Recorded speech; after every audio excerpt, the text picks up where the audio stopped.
a lot to prove, but when given the opportunity to play in an optimal condition, he has been elite, elite of the elite in many ways. His numbers bear that out. And again, it's just about seeing more, seeing him do it over long stretches of times, seeing him do it on, 3 and 7 nights, 2 and 5 nights routinely, because eventually that's where he's got to get to. But again, unlike Matthews, it's not the same. It's like you're in. Matthews, with Joseph Woll, I'd still be not pushing him into a position where you're needlessly asking more. I'll take the Matt Murray starts where he's going to give up 3.5 goals per game against a lesser team if it means making sure Woll is in a great position to do what he's been doing for as long as possible. Yeah, one thing about Joseph Woll is he's never beat the Bruins in the regular season, but he had that success in the playoffs. His regular season record against Bruins, 0-2-1, 12 goals against, and a 397 goals against average and 865 save percentage. But in the playoffs, 2-0, 2 goals against, and an 0.86 goals against average and a 964 save percentage. Very different in terms of the regular season to the postseason. And we know that it didn't end well for the Maple Leafs last year in the postseason, and that's kind of a trend about this Bruins team. Of course, they're meeting for the third time this season, and we remember all too well about how last year ended once again. So I know that this one means a lot to Leafs fans. It means a lot to those players on the ice too. This is a massive game. It's too early. The Bruins hit the game 41 mark, which of course halfway through the season, so lots of things can happen. But with a win tonight, the Maple Leafs can go 8 points up with a game in hand, and that's no small in a league where you're giving out loser points. That's a pretty big deficit. Maple Leafs continue to play well. Bruins continue to play well. 8 points is going to be hard to make up. So this is a big game, and again, the Matthews thing will basically answer this question. But if available, the Leafs can win the division. If he's not available, probably not going to win the division. But staying ahead of Boston regardless is of utmost importance. You mentioned it.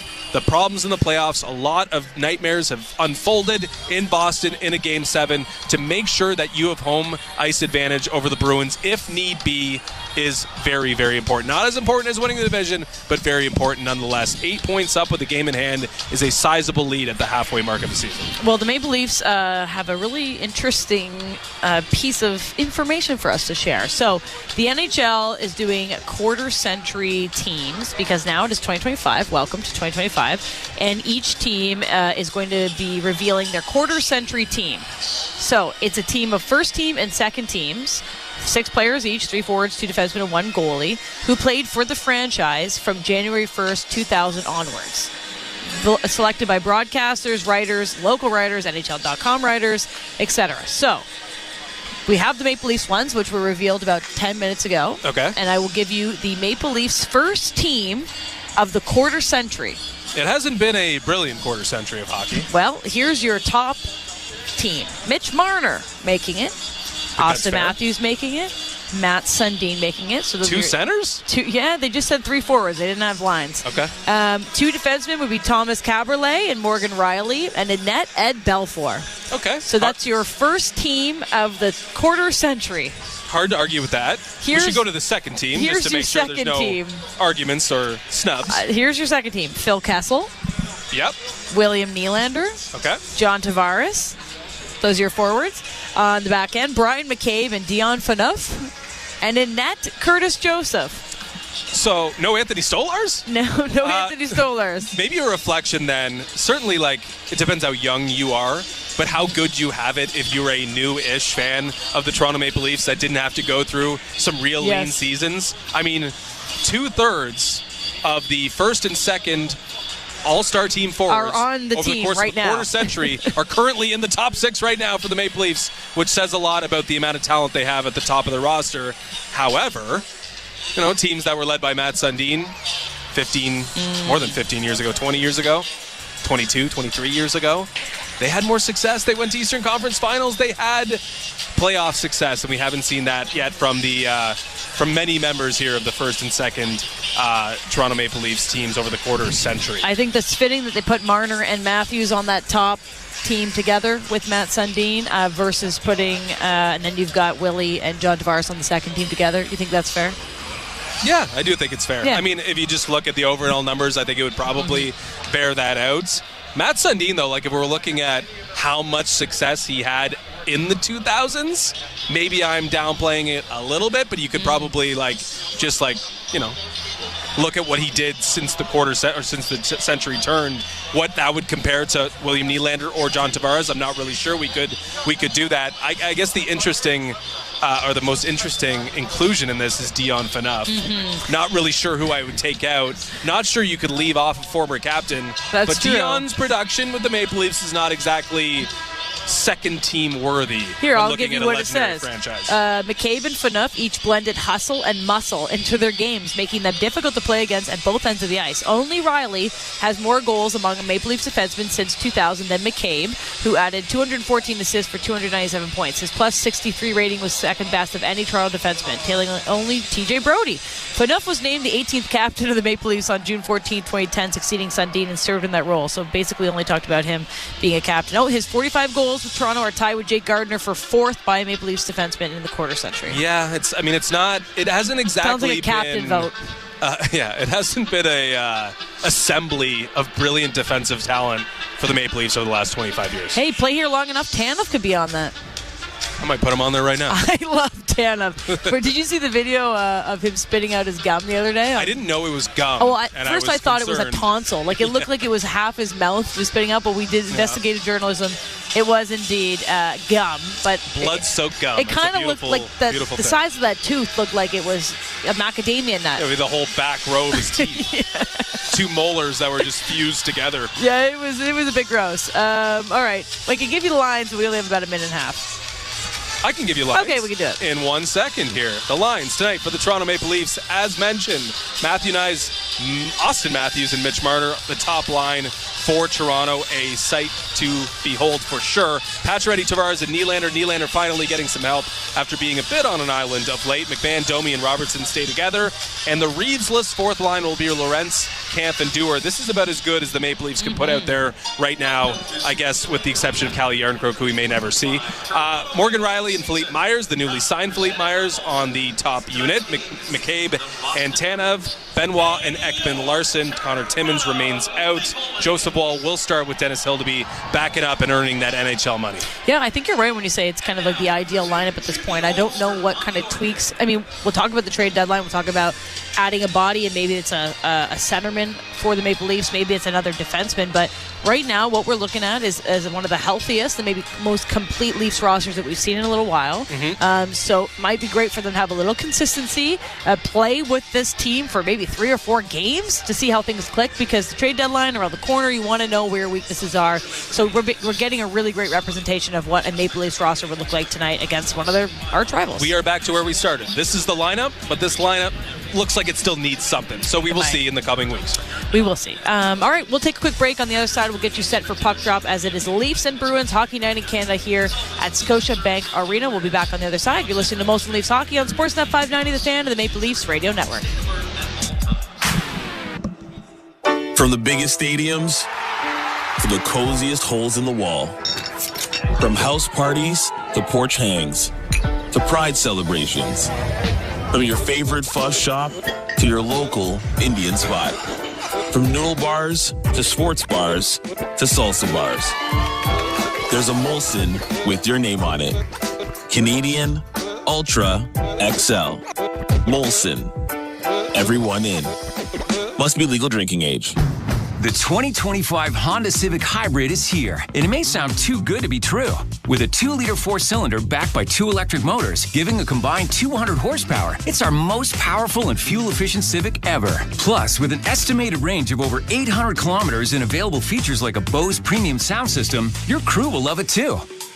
Maybe it should be called the Civic 2.0. Redefine your drive with the 2025 Civic Hybrid. Visit your Ontario Honda dealer and test drive yours today. Heard of Uline? You know, the have-it-all in-stock, ready-to-deliver shipping and industrial supply specialists. The company that does things for you that are unheard of, like keeping 41,000 items in stock in our own warehouses. With customer service reps on the line to get you what you need when you need it 24/7, 365 every time. Maybe you heard it here first. Want to hear more? Visit uline.ca. ULINE, your shipping and industrial supply specialists. The Subaru winter has arrived. The crisp air and negative temperatures mean one thing: camping. Emerge from your icy tent and bask in 4 to 6 hours of sunlight. Enjoy the unmistakable smell of campfire through the glacial wind pummeling your face. Relax by the water, taking in the soothing sounds of thick ice cracking and popping. Get out there in winter like it's summer with standard symmetrical full-time all-wheel drive and advanced safety systems.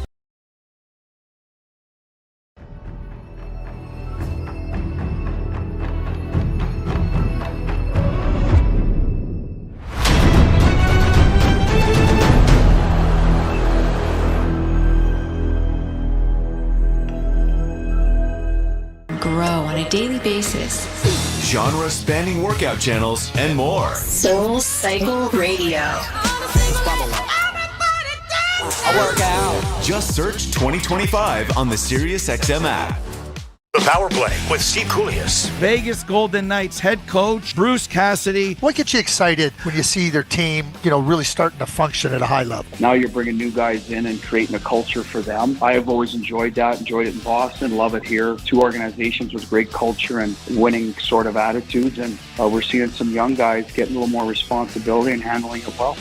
The Power Play. Weekdays 3 p.m. Eastern on NHL Network Radio. SiriusXM 91 and the SiriusXM app. 24/7 hockey talk. To understand that you are allowed to legally still check the head, not just the head. The head by itself is a penalty. If you wanted to change it, that would be like in the IIHF. That's probably a penalty at the Olympics. That's probably at the World Juniors. That guy's gone and suspended. I ask you, do you want that? SiriusXM NHL Network Radio. SiriusXM 91 and on your schedule with the SiriusXM app. Hockey 24/7 on SiriusXM NHL Network Radio. The only two players in the history of the National Hockey League to have 600 goals, 1,600 points, 3 Stanley Cups, and 2 Conn Smythes. Wayne and Sid. Just it absolutely blows your mind how good Sidney Crosby is and how much we take him for granted. SiriusXM NHL Network Radio. SiriusXM 91 and on your schedule with the SiriusXM app. Under review. So I always crack up when people go, I got a 4th and a 5th and a 6th. And Charlie Brown got a rock. I'll take the 4th, 5th, and 6th over the rock. If you miss on your first round draft pick, it can happen. You miss the second time, what are we doing here? You miss the third time, you should be fired. What are you doing running your team's draft? No excuses. Under review with Mick Kerr. 11 a.m. Eastern on NHL Network Radio. SiriusXM 91 and the SiriusXM app. Join me, Ward Stellick, and Scott Laughlin as we recap the night that was on NHL Morning Skate, weekday mornings at 7 a.m. Eastern on NHL Network Radio, SiriusXM 91. The biggest names in the game. Trying to get behind Ristolainen, walks in, put it between his legs, shoots and scores! NHL play-by-play on SiriusXM. Hockey lives here. Suzuki sweeps it, there's a chance, rebound, Caulfield, shoots and scores! NHL play-by-play on SiriusXM. This is Molson Leafs Hockey. On Sportsnet 590 The Fan and the Leafs Radio Network. There's a Molson with your name on it.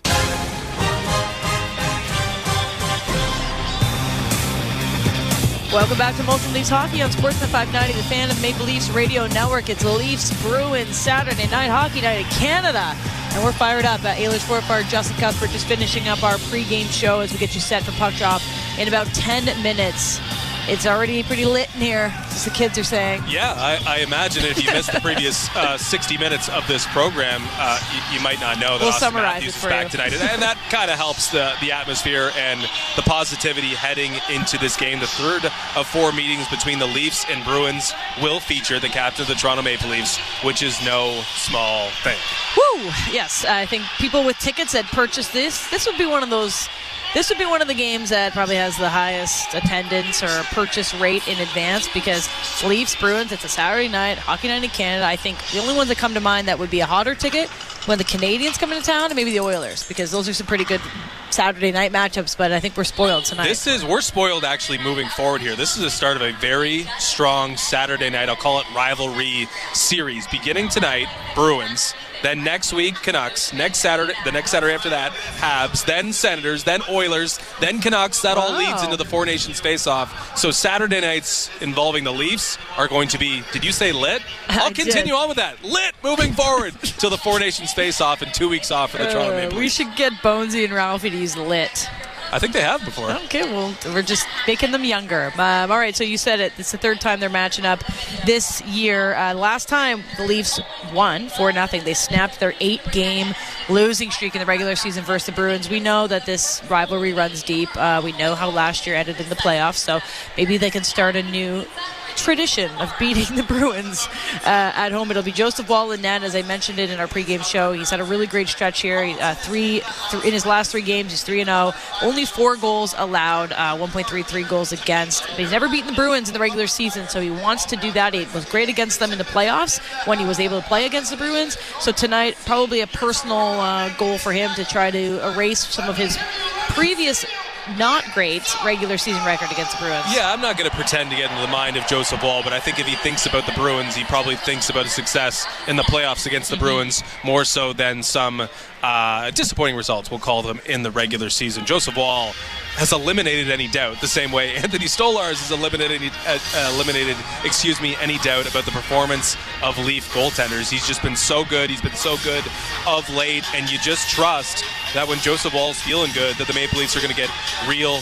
quality goaltending. I can't believe still reaching nearly the halfway mark of the season just how good the Maple Leafs goaltending have been, and the one carrying the baton right now for that is Joseph Woll. Really hasn't been the same story though for the other netminder, Jeremy Swayman. Like he has just had a bit of a tough start. I don't know if it's a season in general. He had that slow start, as we know, before coming into camp, but career high goals against average and a career low save percentage through 28 games a season. The opposite way you want those career highs and lows to go. Yeah, pretty much everything, and we outlined this in the pregame. Since December 1, the Bruins have been really good, actually. They've been, really good in terms of results. They've been accumulating points at only a rate 5 other teams could match. 19 points and 9 wins in 15 games. Everything looks pretty good on that schedule, despite, they're not scoring a ton. But it's not like Swayman's been carrying them. It's not like Swayman's actually got back to normal Jeremy Swayman. He's got an .893 over the time period where Boston has basically resuscitated its season. He is still performing below an average goaltender in the league this year, despite basically, receiving all the accolades and earning himself and playing himself into such a lucrative contract that may have, in fact, derailed his season. Jeremy Swayman, despite the Boston Bruins getting back on track, he's still not completely on track. All right, let's take a look at our key to victory, brought to you by your Ontario Honda dealers. Get home ice advantage on every drive with the new Civic Hybrid. Proudly made in Ontario. Available now at your Ontario Honda dealer. Justin. Okay, so I want the Leafs to relax a little bit. Oh. But not like full relaxation. I think there like are you levels. Over last week? Yeah, I don't want them to be me sprawled out in the Dominican Republic, but I would like them to feel a little bit better and like they don't have to grip their sticks as tight. I think they were reaching a point where, boy, this is getting difficult with Austin Matthews. Yeah. Now that Austin Matthews back, I don't want full reliance on Austin Matthews, but I want them to be able to feel a little bit better about themselves and not like the world is on their shoulders. The best lineup in months. It's looked not better than this in a long, long time, certainly because they are not only with Austin Matthews, but as healthy as they've been. So they don't have to look one way for offense. They don't have to look one way for this and that. They can all just work together and push toward a common goal, unlike they've had to do recently. So a little bit of relaxation, a little bit of, hey, you can help me out and I can help you out would be beneficial for the Leafs tonight. I feel bad because my player to watch kind of contradicts everything you just said. Well, we can get to the player to watch presented by Bet365, whatever the moment. It's never ordinary at Bet365. Must be 19 plus, Ontario only. Play responsibly. Visit connexontario.ca. I mean, it's a reasonable choice. It's going to be Austin Matthews, folks. I actually thought about it long and hard. I thought maybe I can get creative with this. I had Bobby McMahon penciled in there because he's been playing really well as of late, and of course, like that third line's looking good. But then I just said, you know what? Who's the player to watch tonight? It's got to be Austin Matthews. He's making his return. He's the captain of the team. He's playing against an arch rival in the Boston Bruins on the beginning of a back-to-back at home. The reasons really pile up, so I couldn't outsmart myself. Both can be true here. Yes, it is. We're not looking for 24 minutes from Austin Matthews. We're looking for, We're looking for Austin Matthews' goal at plus 145. The appropriate amount of shifts that produce a plus 145 winner for Ailish. The third line doesn't have to feel like it's got to produce the second line, the same William Nylander on an island. No, it's a real team now for the first time in a while, and I think they can play that way. I'm going to ask you to predict Austin Matthews' ice time at the end of this game. Let's try it, and winner has to buy a coffee on Monday at the office. Loser. Winner, wait, you got to me an over and under. Yeah, an over and under. No, closest to Price is Right rules. Okay, what's your pick? 19-27. 21-20. Okay. Bruins are going to be in the penalty box a few times. Can we write that down Even somewhere? if you want to keep it down. I said 19-27, you said 21. 21-20. And, I said Price is Right rules, so. It's probably an oversight on my part. That was, so, all right. That's okay. We'll see what we can do about it. But that's our predictions for Austin Matthews' ice time. I mean, it's interesting. How will he be deployed tonight against a team that is not going to go easy on them? It's the Boston Bruins. They have a lot of bodies that can make things difficult for you. On their lineup, like a Brad Marchand, a Zadorov, who's probably going to love to get a cross-check right in the back of Austin Matthews. I can visualize it now. Yeah, I would imagine, it's not the perfect circumstances for the Bruins, but boy, would they ever relish the opportunity to involve themselves in the Austin Matthews health storyline. Oh, yeah. I don't think it's going to be, Timothy Liljegren all over again when Brad Marchand took out his legs and that whole thing, and there was no response, and I get all that. The team is different now. The Bruins are the same, though, and if they can get a few shots in on Austin Matthews, I'm sure they're going to take him. So, yeah, maybe I don't think there's second guessing of whether to use him. If Matthews feels good, you got to use him. But this is no easing into it with a week, a couple games in a week. This is a back-to-back beginning with the Boston Bruins. That is not easing your way or tiptoeing your way back in the lineup. That is fully entrenching yourself back into this Leafs lineup. So we'll see how the Bruins behave tonight. They won't have to worry about Ryan Reeves, but that doesn't mean that, they, like in previous seasons, can do whatever they want out there. Why don't you give us the lineups one last time for Leafs and the Bruins as we get you set for puck drop? Sure. Matthew Nyes, Austin Matthews, and Mitch Marner will be the top line for the Toronto Maple Leafs. Pacioretty, Tavares, and Nylander. McMahon, Domi, and Robertson, followed by Lorentz, Camp, and Dewar on the fourth line. The back end will feature Morgan Riley and the newly signed Philippe Myers. Jake McCabe and Chris Tanev, a shutdown pair. Benoit and Ekman Larson on the right side, which hasn't looked perfect, at least, of late. For the Boston Bruins, it will be Joseph Woll, by the way. For the Boston Bruins, Brad Marchand, Elias Lindholm, and David Pasternak's the top line. Pavel Zacha, Charlie Coyle, and Morgan Egie. Oliver Wahlstrom, Trent Frederick, Justin Brazeau, the former Marley. And then it'll be Beecher, Kastelik, and Kepke on the fourth line for the Bruins. On the back end, Zadorov and McAvoy, Osterley and Carlo, Lohrei and Andrew Peak is the third pair with Jeremy Swayman opposing Joseph Woll. You mentioned it. This is a big game for Leafs, of course, in the standings watch as well. They can go up 8 points with the game in hand tonight. The Bruins still lurking. Never count them out. They're still lurking away in the distance, but an opportunity for the Maple Leafs tonight to get a little bit of headway. I think winning the division certainly in reach if Austin Matthews is in your lineup. So when you have an opportunity and he's in there, try to get those points when you can. You make that cushion for yourself. I think the Leafs will be trying to do that tonight. Assuming health, the goal remains is win the division. Tied with the Panthers, with Austin Matthews missing as much time as he has. It's right there for the taking. Do I think they can do it without Matthews? Probably not. But with Matthews, if he's available for this team, if he's going to play in a Four Nations face-off, the goal should be simple: win the division. First step towards doing that is grabbing that 8-point advantage over the Boston Bruins with a win tonight. All right, we teed it up for an hour. I hope you're set for Leafs and Bruins here on Scotiabank Arena, Hockey Night in Canada, a great rivalry game, and Joe Bowen and Jim Ralph will have the call for you the first period next. You've been listening to Most Leafs Hockey on Sportsnet 590, The Fan, and the Maple Leafs Radio Network. It's soccer's What's up, insiders? How we doing tonight? Happy Hockey Night in Canada. Yes, I have been out all day today between every different volleyball and soccer field and all of these places. It's been a long day. So I'm chilling on the couch tonight in my comfy, relaxing, watching the hockey game because it's hockey night in Canada. How'd you do today in your soccer game, Tom? Good. Good. See, long hair. I don't know what that's like because I don't have any left. So, you used to have it, I'm pretty sure. Yeah, I used to. Good to see everybody here in the chat. What's up, Rod Bottomley?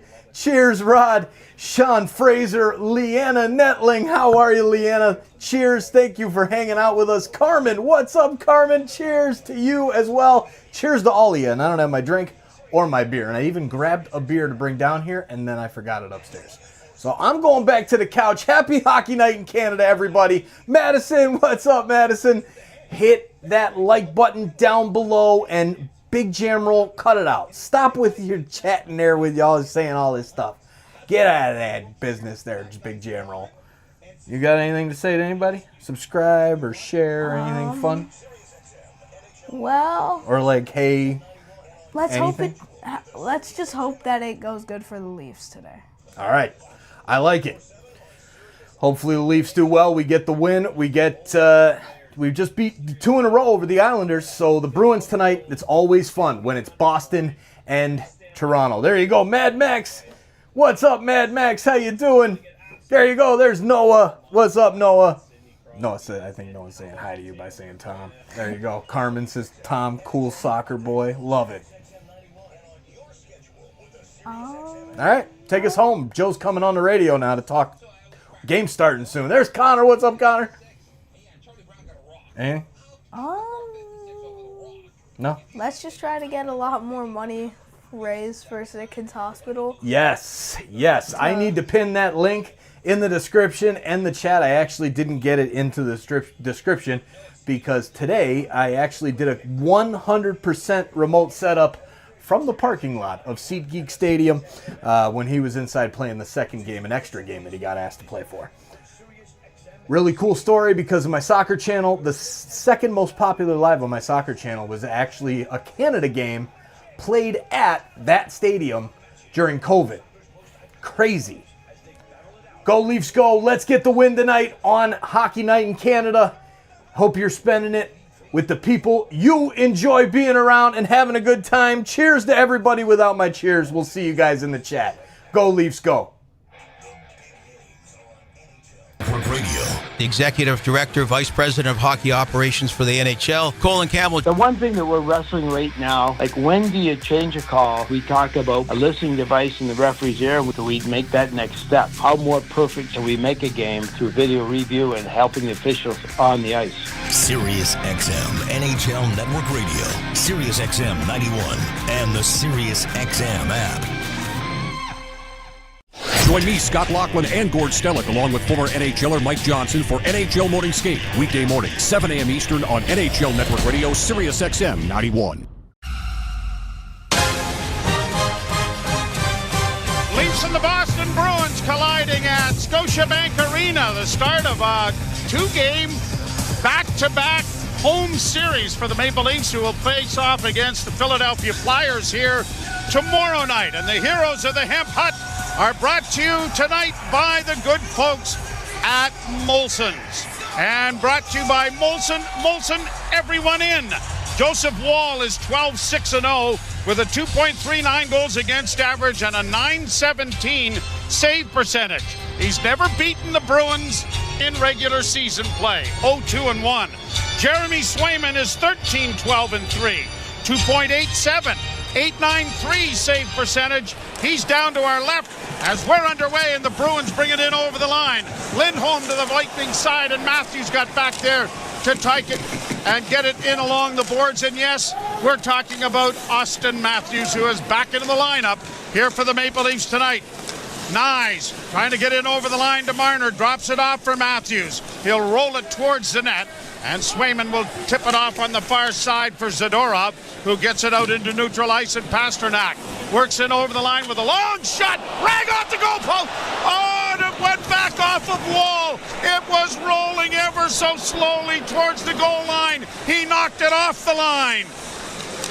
Pass in front of the net now, and unable to get to it was Pacioretty down at the other end. Tavares swings it through the crease area, no one home. Back to the point, long shot by Myers is steered aside by Swayman. That rang off the goalpost, off the back of Wall, and was just ever so close to that goal line before he got to it. Swept it off with the paddle of his stick. Long shooting is caught by Swayman. Boy, and it looked like a bad goal twice, didn't it? Okay, it did. That was from long range. Oh. A wrist shot, but David Pastrnak obviously is somebody that can snipe, even though his numbers are down this year, despite the fact he leads the NHL in shots on goal. Just 13 goals on the season. Wall needed all of his 6'4" frame and a long paddle on that goal stick. I'm not sure if it glanced off maybe Morgan Riley or one of the defensemen. On the way in? Yeah. It very well might have. Leafs with a centering pass! Oh, and a great save made by Swayman at the other end off Robertson. Domi back of the net, trying to center. He does it, comes into the slot. Robertson front fend on it. Gets to the wing on the far side, and the shot went wide of the net. As unable to get it on goal was Bobby McMahon. Bruins back the other way. Brazo sending it around back of the net. And the Leafs have it up on the wing for Domi. Domi has it taken away. Bruins in the slot with a shot. Blocker save made by Wall. And the rebound goes around back of the net. Quick start here for both teams. 4 shots for the Leafs already. 2 shots now for the Bruins as Wall makes a save off the angle on the far side. McAvoy pinches to get it back to the blue line. Wrong shot off the mark wide, goes into the corner. Wallstrom couldn't come up with it. Bruins keep it in though. A pass in front of the net, knocked away there in front by Ekman-Larsson. Now another shot is blocked by Ekman-Larsson. And the Leafs will gain possession on the left wing, and McMahon gets to the red line and buys his team an opportunity to make a change. A little bit of everything to start here tonight, isn't it? Everything except 2 or 3 goals. No. Bruins through center ice, and it is Pastrnak in on the right wing. Marchand tries to free it up for him, had it taken away. Pushed to the line, but not out. Long shot into the glove of Wall, who looks a lot more confident now than he did on the very first shot of the game. Now, like I said, I think, Pastrnak is shooting it through Leaf defensemen that are backing up. And it may have changed directions just enough to handcuff Wall. And, some people don't understand, even though it's from a long ways out. I mean, your initial reaction is to where you see it come off the stick. Yep. And then if a foot later it changes directions. Pretty tough to readjust, isn't it? Good luck. Good luck correcting your path. Puck back to the Toronto goal. McCabe ran into traffic. The Leafs get it free to Nyes. Nyes gets it out to Marner. Marner to the red line. In on the right side for Nyes. Carries in along the boards. Ran into a traffic jam. Matthews comes out of the scrum with it, though. Austin Matthews on the far half boards makes a nifty move there. Works around back of the net. Centering pass. Marner trying to find Nyes and went astray. Then Marner lets a shot go. And a whistled wide of the net on the far side. Marner's got it again. Works in front of the net now. And a shot off the goalpost. No, they score! Jake McCabe coming in off the left wing. That went in and out in a big-time hurry. But the Leafs have opened the scoring. And now we've had a little bit of everything, which includes the Leafs defenseman finding the back of the net for the first time since November 30th in Tampa. Jake McCabe jumps down from the left point. Perfect delay by Mitch Marner. Is he going to shoot? Is he going to shoot? Wait.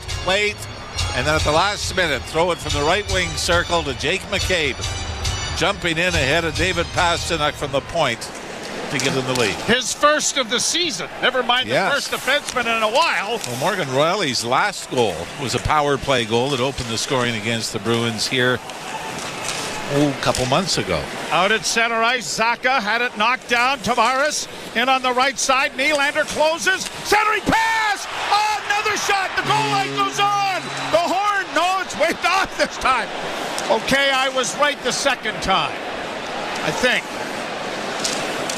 Crowd is buzzing. They thought it was in. The goal judge up here. I mean, if it hit right up under the crossbar. So we're going to get a look at it.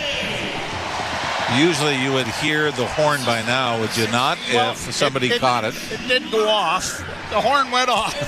No, but the one from the penalty that horn. timekeepers. Yes, that horn. All right. We're still waiting to see. I'm not sure why we haven't seen a replay yet. Here it comes. Nope, off the post. Right where the post and crossbar meet, right? Marner and Tanev draw the assists on the McCabe goal. Bruins in the attack with McAvoy around back of the goal. Gets it into the slot. A shot. Good pad save made by Wall. Leafs will get to it on the left wing and get it out at center. 2-on-1 developing with Tavares across the line. But the back checking there by Brazo took it away from him. Bruins back at center. Frederick in on the left wing. Wallstrom works into the slot. Now got a shot away at Wall. Boy, he had to push twice. Once to get across, and then Wallstrom made another move, and Wall pushed again and got in front of it. Well, what happened was Nylander lifted Wallstrom's stick. So Wallstrom went to shoot. Wall came out and challenged and butterfly.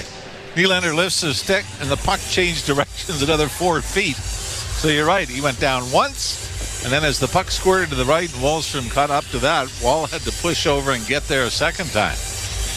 My son Liam had his house league team down today, and when I got here, had a nice chat with Joseph Wall before going on the ice and getting ready for this game, and told him how much of a fan you and I are of his work.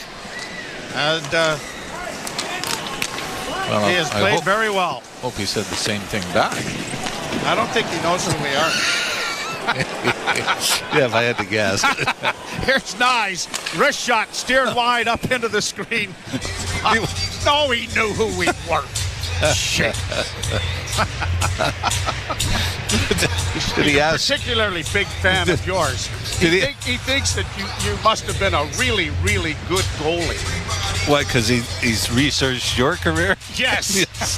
By comparison, however, I did tell him I was still playing. So he said, "Do you butterfly?" I said, "Not intentionally." Yeah. I said I didn't enjoy it that much when I got paid for it. So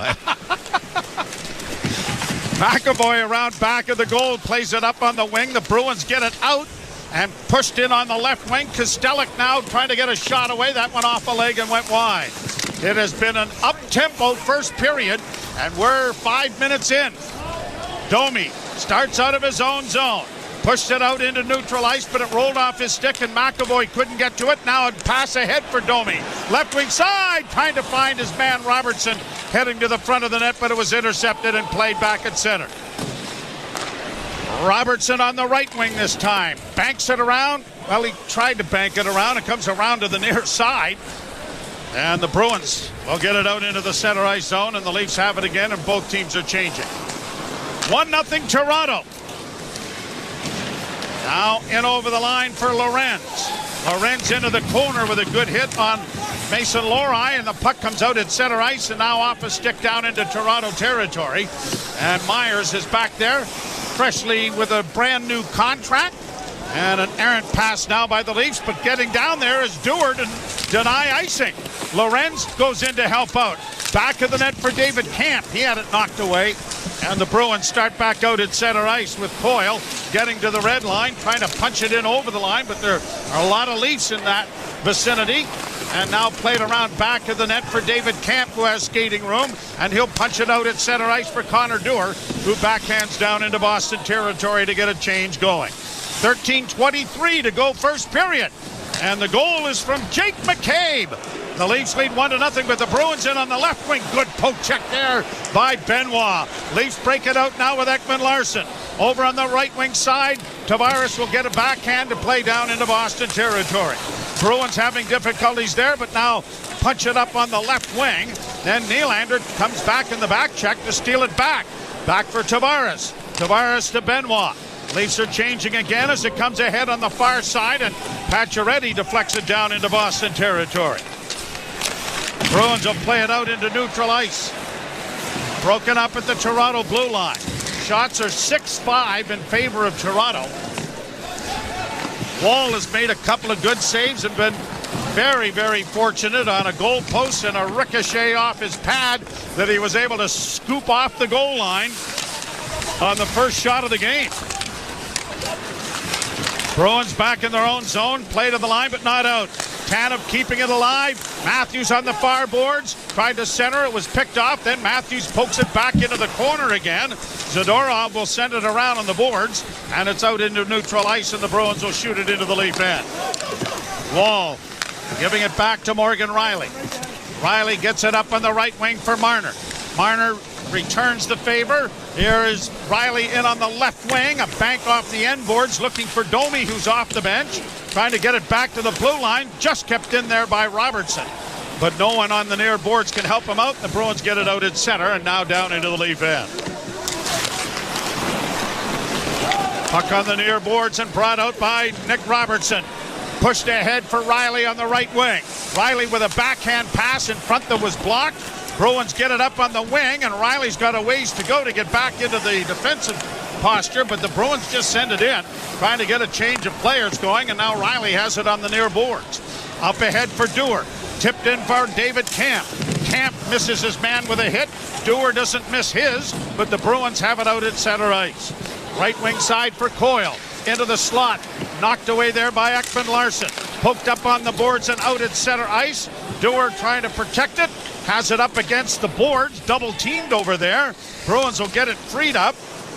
And it'll be punched by Zacha back into Toronto territory. Coyle on the far boards. Bruins trying to cycle the puck down into the corner. Camp broke that up, and a sharp angle shot is handled by Wall. And a pretty intense and active first 9 minutes and 16 seconds. You know what this reminds me of? No. It's back in the 70s and 80s, a Saturday night game on Hockey Night in Canada. There seemed to be a little extra electricity, buzz, pace. Little jump in the pace. Little jump, yeah. All right, well, we'll go with that. You're listening to Molson Leaf Hockey on Sportsnet 590, The Fan, and the Maple Leafs Radio Network. 24/7 Hockey Talk. To understand that you are allowed to legally still check the head, not just the head. The head by itself is a penalty. If you wanted to change it, that would be like in the IIHF. That's probably a penalty at the Olympics. That's probably at the World Juniors. That guy's gone and suspended. I ask you, do you want that? SiriusXM NHL Network Radio. SiriusXM 91. And on your schedule with the SiriusXM app. Ray Hudson here with an important announcement. You can listen to your favourite SiriusXM FC shows on the all-new SiriusXM app, now available for all subscribers. The Power Play with Steve Koulias. Vegas Golden Knights head coach Bruce Cassidy. What gets you excited when you see their team, really starting to function at a high level? Now you're bringing new guys in and creating a culture for them. I have always enjoyed that, enjoyed it in Boston, love it here. Two organizations with great culture and winning sort of attitudes, and we're seeing some young guys get a little more responsibility and handling it well. The Power Play, weekdays 3 p.m. Eastern on NHL Network Radio, SiriusXM 91, and the SiriusXM app. The UEFA Champions League is back on Sirius XM FC, and this year it's bigger than ever. Absolutely ridiculous from Real Madrid. Merseyside magic from Mo Salah. Now with more matches featuring soccer's most iconic clubs as they battle it out for European supremacy. What a start for Inter! Haaland scores the hat-trick! From the league phase to the final, the Champions League is on Sirius XM FC 157 and the all-new Sirius XM app. Leafs Radio Network. Mitch Marner gets his 27th primary assist this season. And for Marner, that's 27 of the 39 that he has. Well, and saw a 9-game point streak snapped on Long Island. 3 goals, 13 points, all 3 of those goals in one game in Detroit. Off the face-off, a wrist shot goes wide of the Leaf goal. McAvoy pinches in on the right side, tries to center, but it goes all the way back down into Boston territory. Zadorov on his horse to get back there to recover it. Got it into the near corner, then it's played back for Zadorov in the far boards. In after it is Pacioretty. He couldn't come up with it. And the Bruins' Coyle starts out on the right wing. He'll ring it around the boards to the far side. Down there is Zacha. He loses it. Tavares starting back at center. Launches it high into the right wing corner. Goes in there against McAvoy. Then Nylander trying to come out with it, but the Bruins pass it around him. And they'll get it out on the right wing now for Morgan Geekie. He gets knocked down, but plays it to the Leaf blue line. Tanev ahead for McCabe. Back for Tanev. He's trying to stretch things out with a pass up on the wing for Nyes. Matthews and Marner are with him. Pass for Matthews just failed to connect, but it was from the wrong side of center. And turns into an icing call with 9:46 to play here in period number 1. The Leafs leading 1-0. I don't know, and forgive me if it's wishful thinking as much as anything. You don't think Austin Matthews looks like the Austin Matthews of old, even though it's a small sample size here in the first period? Yes. Yeah. Little extra jump. On the puck. Yep. Face off in the circle to the left in the Toronto zone, and Matthews wins the draw. Tanev getting it around back of the net, sends it up the middle for Nyes. Nyes to Matthews on left wing, and now he'll shoot it in. Swayman out of the goal to play it back into the corner. Round back of the net, fed up on the left wing, and there's Marchand coming to center, a smattering of boos as he touches the puck. Big hit there, centering pass in on goal, knocked away, Wall is down, but the puck is taken to safety by Marner. He carries it out at center, plays it in on the left wing for Nyes. Nyes trying to get free of it, got it back for Marner. Marner trying to center it in front. Oh, and he shot it between his legs, and a good glove save made by Swayman. Oh, what a play that was. Swayman saying, look, I was here for the All-Star game last year in the skills competition. Yes. Shot in over the line for Domi. Domi tries to center. That was blocked off the skate of Lori and around the boards. Riley kept it in momentarily, but the Bruins get it out and now bring it to the line and in on the left wing. Standing him up there was Myers. Riley along the boards back to the net. Pokes it into the corner for Myers. Myers will get it ahead, and it's deflected high. Where's it gone? I think it's gone into the crowd. Now we've got Domi and Frederick tangled up a little bit. Got to be careful with Frederick. He's a guy that's no stranger to dropping the gloves and throwing them. Well, breaking the action. Leafs have a 1-0 lead over the Bruins. You're listening to Molson Leaf Hockey on Sportsnet 590 The Fan and the Maple Leafs Radio Network. The Subaru winter has arrived. The crisp air and negative temperatures mean one thing: camping. Emerge from your icy tent and bask in 4 to 6 hours of sunlight. Enjoy the unmistakable smell of campfire through the glacial wind pummeling your face. Relax by the water, taking in the soothing sounds of thick ice cracking and popping. Get out there in winter like it's summer with standard symmetrical full-time all-wheel drive and advanced safety systems. Visit your local Subaru dealer today. Over to our sideline reporter. Download the app and see why it's never ordinary at Bet365. Must be 19 or older. Ontario only. Please play responsibly. If you or someone you know has concerns about gambling, visit connectsontario.ca. Heard of Uline? You know, the have-it-all in-stock, ready-to-deliver shipping and industrial supply specialists. The company that does things for you that are unheard of, like keeping 41,000 items in stock in our own warehouses. With customer service reps on the line to get you what you need, when you need it, 24/7, 365, every time. Maybe you heard it here first. Want to hear more? Visit uline.ca. ULINE, your shipping and industrial supply specialists. You're listening to Toronto Maple Leafs hockey. Long shot, deflects in front of the goal. They backhanded into the net. On Sportsnet 590 The Fan and the Leafs Radio Network. Joe Vaughn along with Jim Ralph, and Ben Douglas is here sitting in. He's actually, Neil Lumsden is his uncle, great uncle, and he was inducted into the Ontario Sports Hall of Fame, part of that committee and everything, and so he ended up bidding and getting the opportunity to sit with us. Can you imagine what second prize might have been? 2 games with us. Leafs break it out at center, and Nyes in on the left wing. A little toe drag move that didn't work. Bruins sent it around the boards. The Leafs defensive Tanev was able to keep it in. Nyes coming off, and then Matthews couldn't come up with a loose puck for him. He does now in the corner.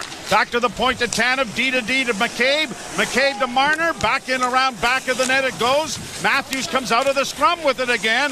Matthews back to the point. Tanev comes to D again. McCabe shooting, and that was deflected just wide.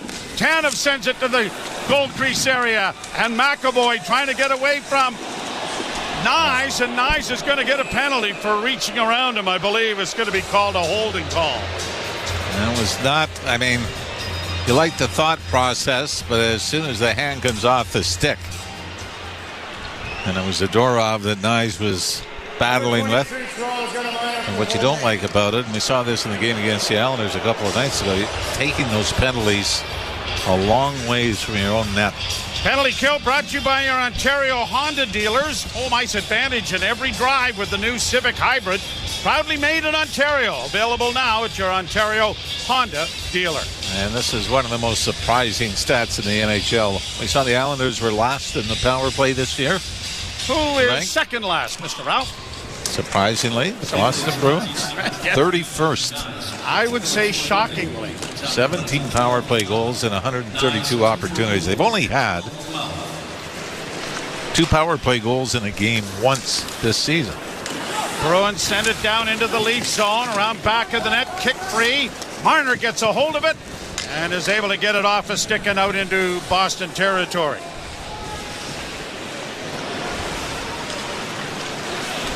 $18 times more than the Leafs have been on the power play. Now Wall battles, makes a good play to get it freed up, and it is rifled out and down the ice by Myers.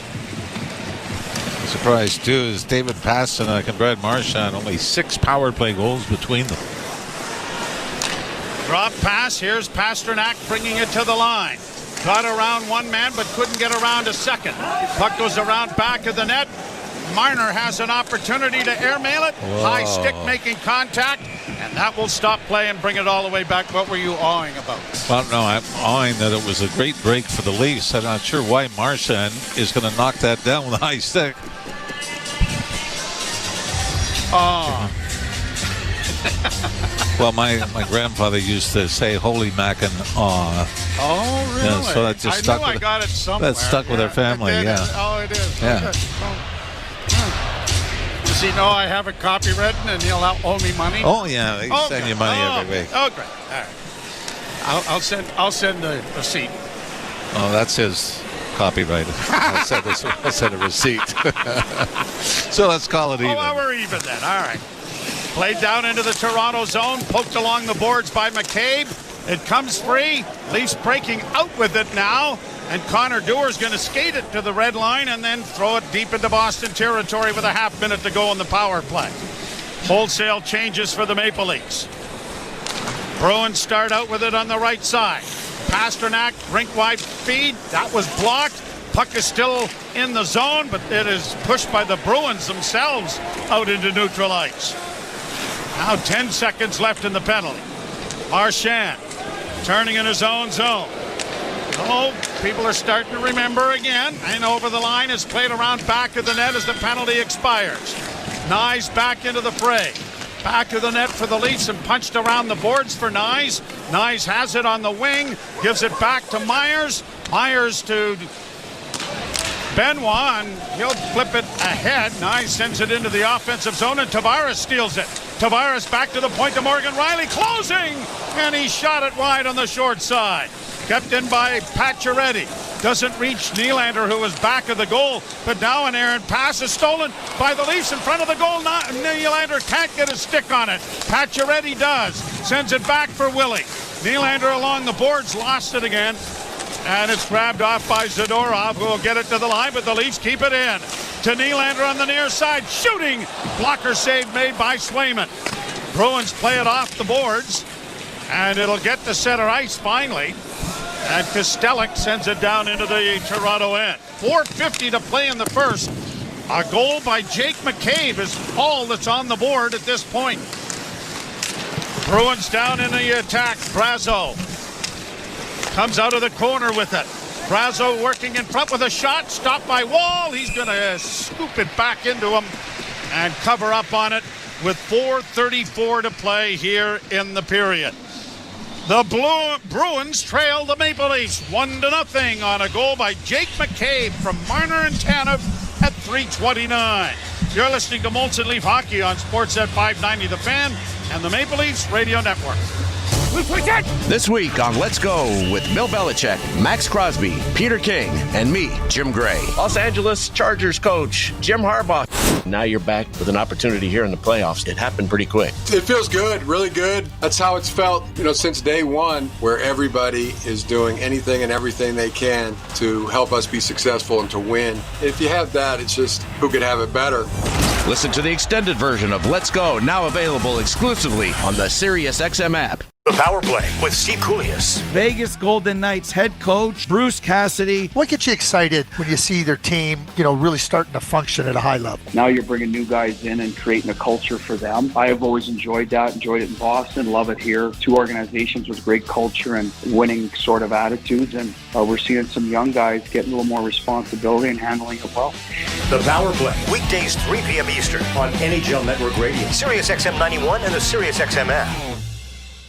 The UEFA Champions League is back on SiriusXM FC, and this year it's bigger than ever. Absolutely ridiculous from Real Madrid. Merseyside magic from Mo Salah. Now with more matches featuring soccer's most iconic clubs as they battle it out for European supremacy. What a start for Inter! Haaland scores the hat-trick! From the league phase to the final, the Champions League is on SiriusXM FC 157 and the all-new SiriusXM app. The biggest names in the game. Trying to get behind, wrist the line, and walks in, put it between his legs, shoots it, score! NHL play-by-play on SiriusXM. Big day on Monday. My little princess, my granddaughter Brooklyn, is turning 7 years old on Monday. What do you think of that, eh? Little princess that she is. Goes fast, doesn't it? Yeah, it sure does. She's broken up all of the boys that we have in the family. Puck down in the Toronto zone, back of the net. Coyle trying to muscle it out in front, tied up nicely there by Ekman Larsson, and Domi is able to push it out on the right wing. He'll play it off the boards and get it in deep into Boston territory. Puck along the boards there, gobbled up by Lohrei, and he'll get it up on the wing. Domi couldn't keep it in, neither could Robertson, and it's organized back at the blue line now for Peak, and Andrew Peak sends it down into Toronto territory. Chris Tanev sends it right back out. This bounces down into Boston territory. Tanev's got good draw weight, though. He didn't ice it. The Bruins have to go back and now play it down into the Toronto end. Out of the goal is Wall, but the puck didn't get to him in time, and that almost was a dangerous turnover. McCabe got it up on the wing. Nyes trying to get it free, and out comes Tavares with a pass too far for Nylander. It was off his stick. Swayman has to play it, and it'll come around to the right wing side. Brought out at center ice by Carlo and sent down into the Toronto end. Wall will tuck it into the corner. A quick pass to get it to the line, but out at center as Riley just did get it over the blue line. Zadorov plays back in on the left wing, and it's going to be whistled down, and that's offside. We get Myers and Zadorov eyeing one another rather menacingly. But the first period is brought to you by Bet365. Whatever the moment, it's never ordinary at Bet365. Must be 19 plus, Ontario only. Play responsibly. Visit ConnexOntario.ca. Would this be the closest to full complement of forwards the Leafs have had this year, considering Connor Dewar missed at the start? And this is with all due respect to Kelly Yarncroft. No. And as well as their defense is about as healthy as it's been, too. Okay, yeah, we better shut up. Yeah, exactly. Enough is enough. Yeah. Played down into the Boston zone. Leafs able to turn it over at their own blue line. And McCabe launches it deep into Boston territory with 2:36 to play in the period.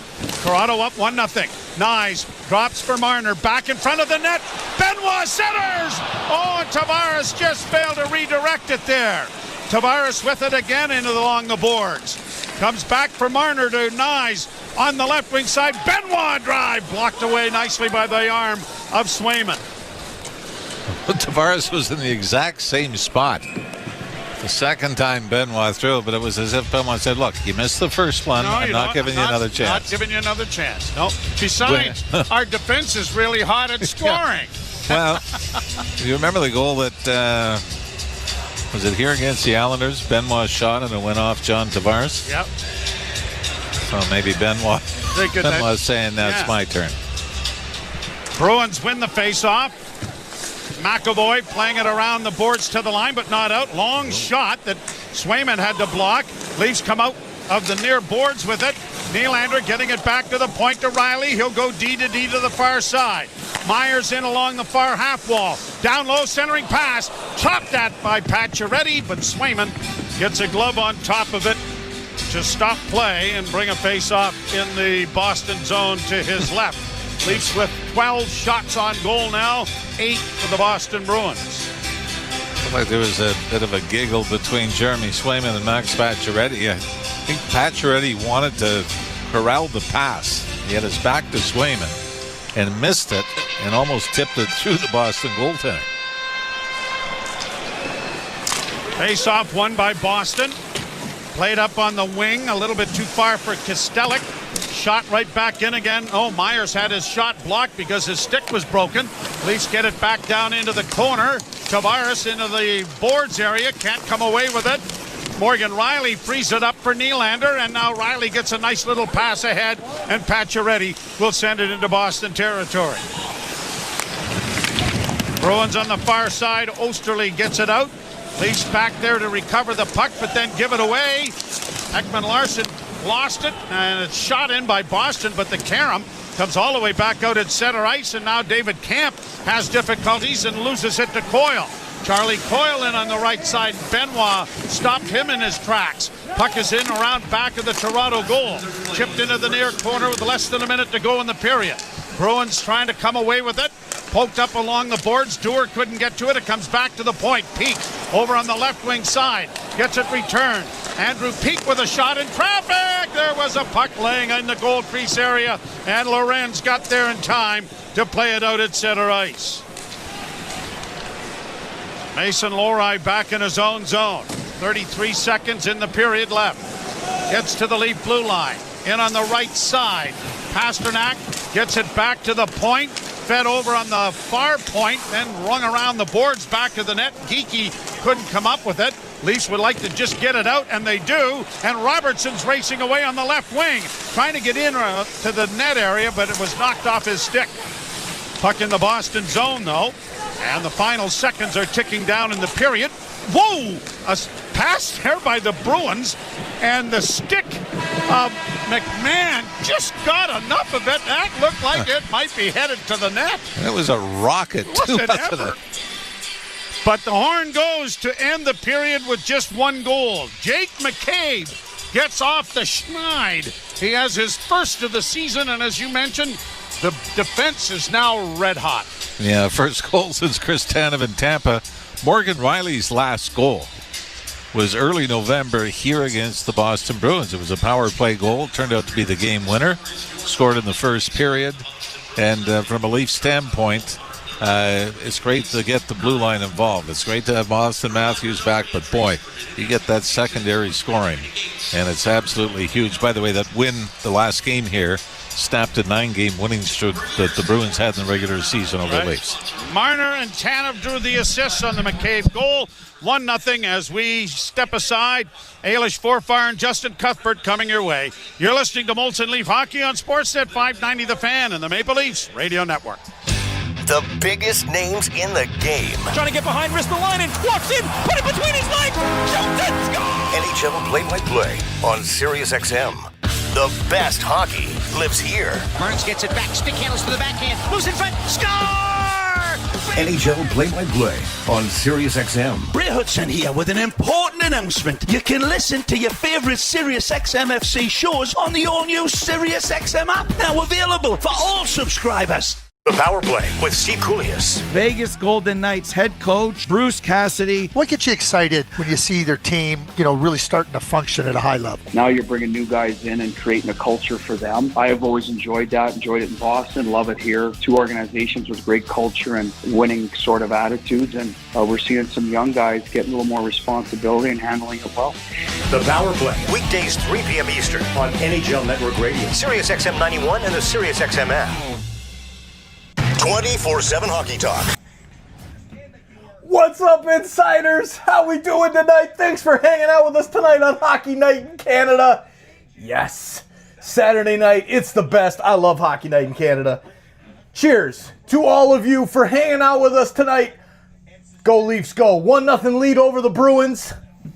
That's how we do it on Hockey Night in Canada. Great to see everybody here in the chat tonight. Brad Smith, what's up, Brad? Mr. Roboto, JJ Joe Bean, Sick Whips, how you doing, Sick Whips? Jeff Mitterlin, good luck to the USA tonight in the World Juniors. Alexander Skull, what's up, Alexander? How you doing? There's Pike, Praxi, Graham, Prim, how you doing, Graham? Johan, what's up, Johan? Dupree, Duffney, I love it. All the bees in the house tonight, all the insiders. Thank you guys so much for hanging out with us. If there's anybody new that's hanging out here, hit that subscribe button down below. Come on, let's go. We need to add some more subscribers here. We've been losing some after the success of the college football playoffs. How many did we gain in like 3 days? I think we got 4,000 subscribers in like 5 days. So thank you all for hitting that subscribe button. Thank you all for hitting that like button tonight. Share this link out. Let's get more Leafs fans here in the chat in the second period and again in the third. It's going to be fun here tonight. I didn't even want to get off the couch, so I was all reclined back. It was nice, but tonight, here we go. Pin Don's comment. There you go. Where to go?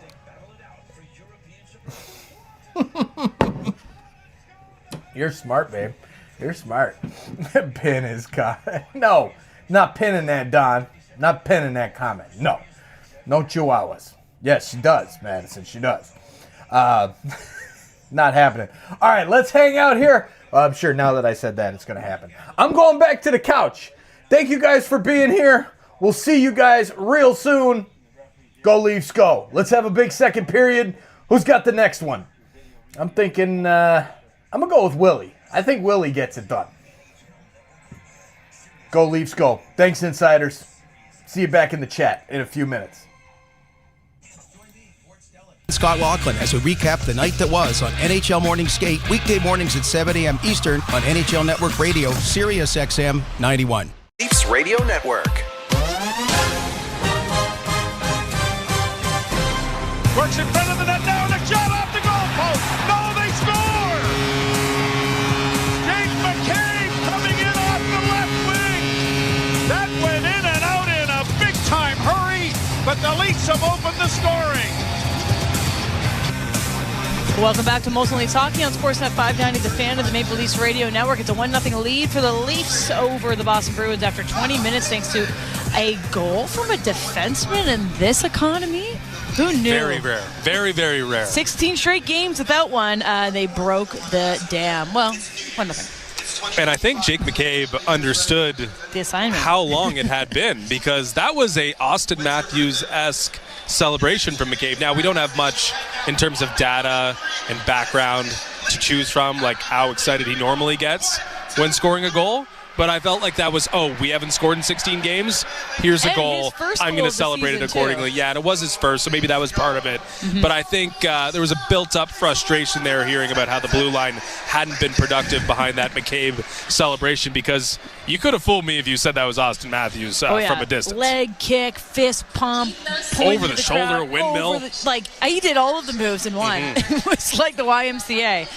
But good to see it. It was great to see the Leafs get on the scoreboard first. They've been pretty good good at that over the last little stretch, getting on the scoreboard first. And Joseph Woll keeping it scoreless for the Bruins. He had a bunch of really big saves, including, I wasn't even at my seat yet. You'll have to walk us through it, but I heard the crowd roaring at what was almost a goal. Yeah, it was a great save, but it was also like highly fortunate it wasn't 1-0 Bruins, because it almost went in twice. I mean, a shot from Pasternak beat him clean, hit the post, and then it carried back off him and was going back towards goal, but Joseph Woll was able to reach back and make sure it didn't cross the line. So it was definitely like a great save keeping it off the line.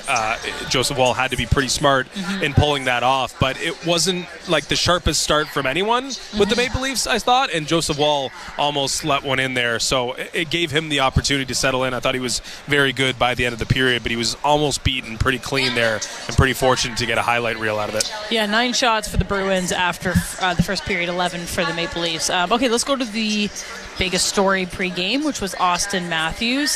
He is back in the lineup. I'm just taking a look right now. He had 3 minutes and 56 seconds of ice time and 7 total shifts. And so every time he was felt out there, like more than that. I watched him pretty, singularly.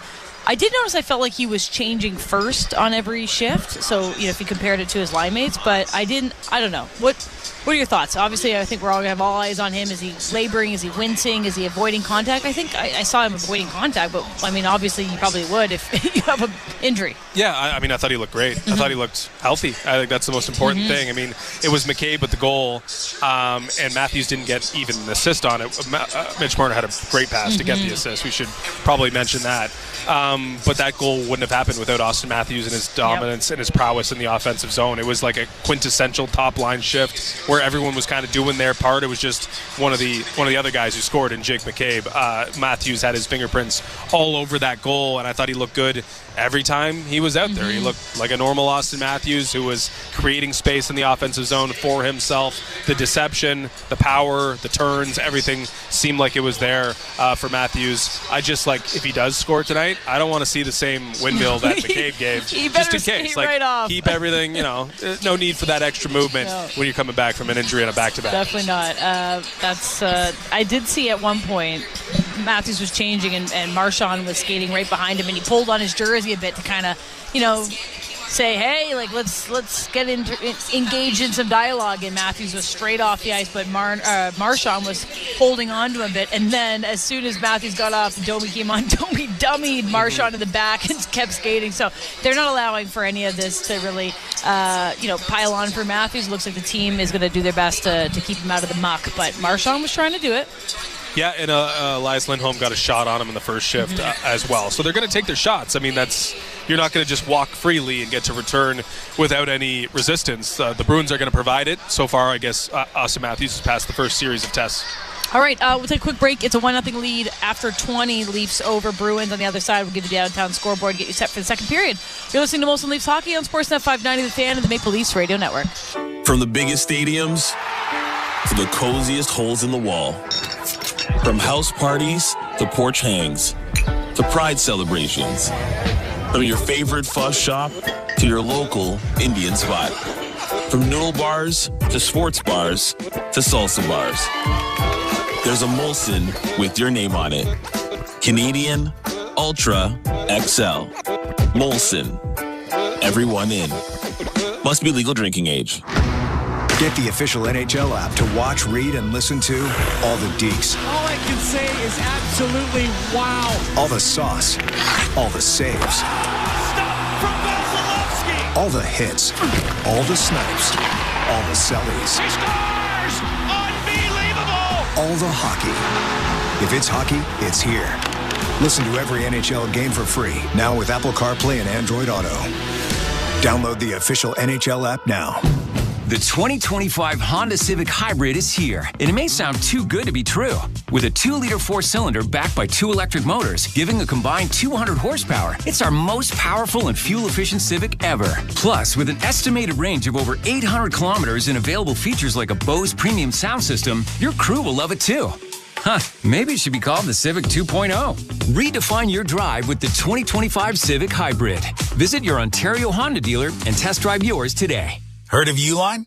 You know, the have-it-all in-stock, ready-to-deliver shipping and industrial supply specialists. The company that does things for you that are unheard of. like keeping 41,000 items in stock in our own warehouses. With customer service reps on the line to get you what you need when you need it 24/7, 365 every time. Maybe you heard it here first. Want to hear more? Visit uline.ca. ULINE, your shipping and industrial supply specialists. Breaking news coming in from Bet365. Must be 19 or older. Ontario only. Please play responsibly. If you or someone you know has concerns about gambling, visit connectsontario.ca. The Subaru winter has arrived. The crisp air and negative temperatures mean one thing: camping. Emerge from your icy tent and bask in 4 to 6 hours of sunlight. Enjoy the unmistakable smell of campfire through the glacial wind pummeling your face. Relax by the water, taking in the soothing sounds of thick ice cracking and popping. Get out there in winter like it's summer with standard symmetrical full-time all-wheel drive and advanced safety systems. Visit your local Subaru dealer today. You're listening to Toronto Maple Leafs hockey. Holy mackerel, what a move! On Sportsnet 590 The Fan and the Leafs Radio Network.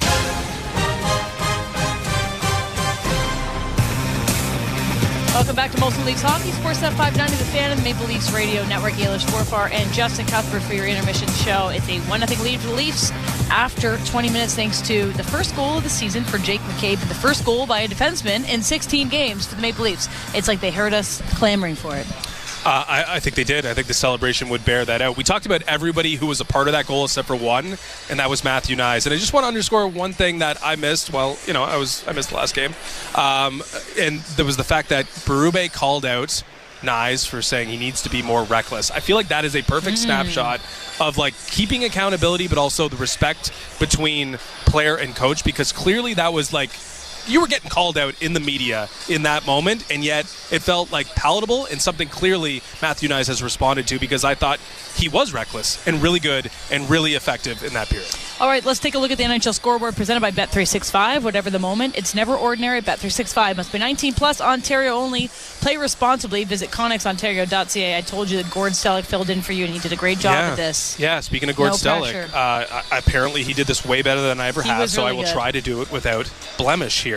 Earlier today, there have been two results. The Capitals beat the Rangers 7-4, and the Sharks beat the Devils 3-2. The Sharks with Mike Greer playing great hockey. There's the little color that Gord Stellick provided in my absence. The Avalanche have a 1-0 lead over the Canadiens, end of one. Wild 1-0 over the Hurricanes, end of one. And just starting the second period, the Blue Jackets lead the Blues 1-0, also end of one. See, I wasn't perfect. Red Wings 1-0 over the Winnipeg Jets. Still to come tonight, Utah and Dallas. Lightning and the Kings, Sabres and Golden Knights, Oilers and Kraken, and the Predators and Flames. A couple teams there, or a couple Canadian matchups there to close out the night. Gord's got a couple years of experience on you. You'll get there one day. He does. And he does have a couple years. You did wonderfully. And I'm going to cling on to that. I have time.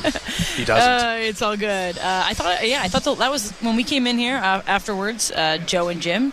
I always had to get their pulse, and Jim was like, that was a great period. Like, really liked it. I just think it was good home ice, good crowd, everything. And like the demise of the Bruins, like maybe they just need the Leafs, but I thought like in the first couple shifts of the game, the Bruins are Bruinsing. Like they don't look diminished. They don't look different. They look like the same team. And yet, you know, they gave up the first goal, and maybe there were some cracks shown as well. But it felt like the Bruins, the Maple Leafs, they get their attention. Oh, we missed it. Pacioretty, we thought scored. The horn guy was horned, pressed the horn. Yeah. And unfortunately, it was no goal. Yeah, was that his fault? The horn guy, is that his fault? It's horned. All right, we'll take a quick break. On the other side, it'll be Joe and Jim Ralph, and Joe Bowen will have the call of the second period next. You're listening to Most Leafs Hockey on Sportsnet 590 The Fan and the Maple Leafs Radio Network. It all comes down to this. Week 18 in the NFL. And there's only one place to hear all the action. Touchdown Washington! We'll see you in the postseason! And that's the Sunday Drive.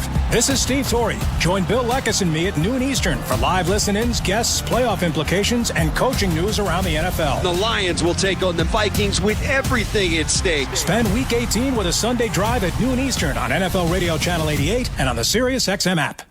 The Power Play with Steve Koulias. Vegas Golden Knights head coach Bruce Cassidy. What gets you excited when you see their team, really starting to function at a high level? Now you're bringing new guys in and creating a culture for them. I have always enjoyed that, enjoyed it in Boston, love it here. Two organizations with great culture and winning sort of attitudes, and we're seeing some young guys get a little more responsibility and handling it well.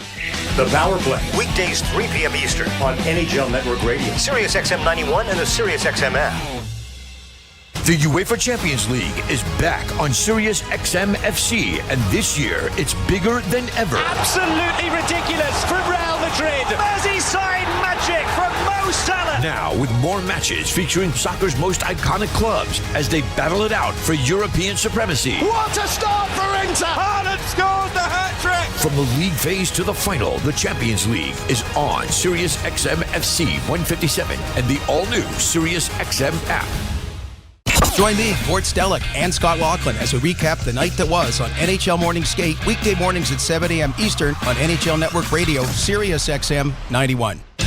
The biggest names in the game. Trying to get behind, wrist the line, and walks in, put it between his legs, shoots it, score! NHL play-by-play on Sirius XM. Bray Hudson here with an important announcement. You can listen to your favourite Sirius XM FC shows on the all-new Sirius XM app, now available for all subscribers.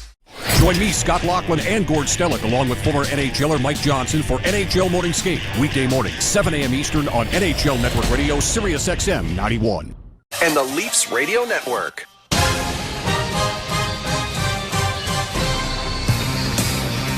Leafs with a 1-0 lead after 20 minutes of play. Jake McCabe gets his first goal of the season from Marner and Tanev at 3:29. Shots on goal, 11-9 in favor of the Maple Leafs over the first period. And we have to go back to the very first shot attempt, really, that struck what looked like it deflected off of Morgan Riley, fooled Joseph Wall, hit the goalpost, then hit the back of his pad, and was trickling ever so slowly to the goal line when that 6'4" frame scooped it away. And it almost looked like he was going to knock it in as he was reaching back for it. Now, to even things out, hopefully in the eyes of the hockey gods, Leafs hit a goalpost later on in the period as well. So, say we're even there, and Jake McCabe's shot is the difference. Leafs to the left and the Bruins to the right. As puck is dropped, we're underway with the second period. Marner in across the line. Nyes heads for the front of the net as it's rung around the boards. McCabe punches it back behind the net.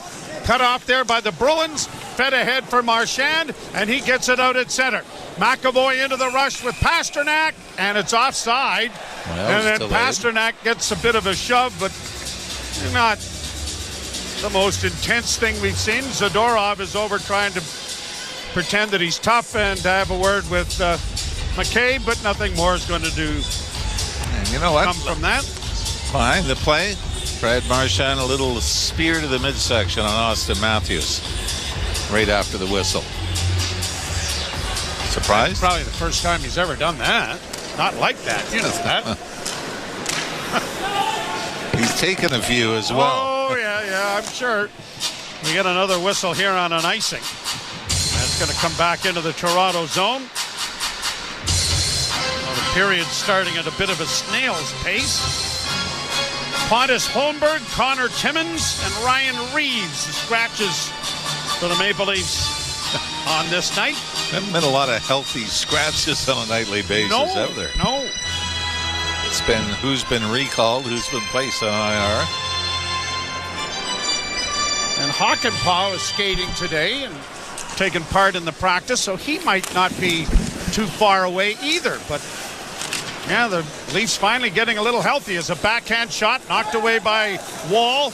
Leafs get it up on the wing. Marner doesn't get it out. Long shot goes well wide into the far corner. And McCabe is there to play it around back of the net for Chris Tanev. Tanev starts out on the right wing. Leafs are trying to get a change going as well. And Matthews heads to the bench as it's played in over the line for Pacioretty. Pacioretty unable to reach it in time. Coyle will outlet now, and Zacha had it taken away in the center ice area, and Pacioretty strides back to recover a rolling puck back in the Toronto zone. Pass up the middle to find Tavares. Rink wide now for Nylander, who backhands into the zone. Tavares into the forecheck. Punched around the boards to the near side.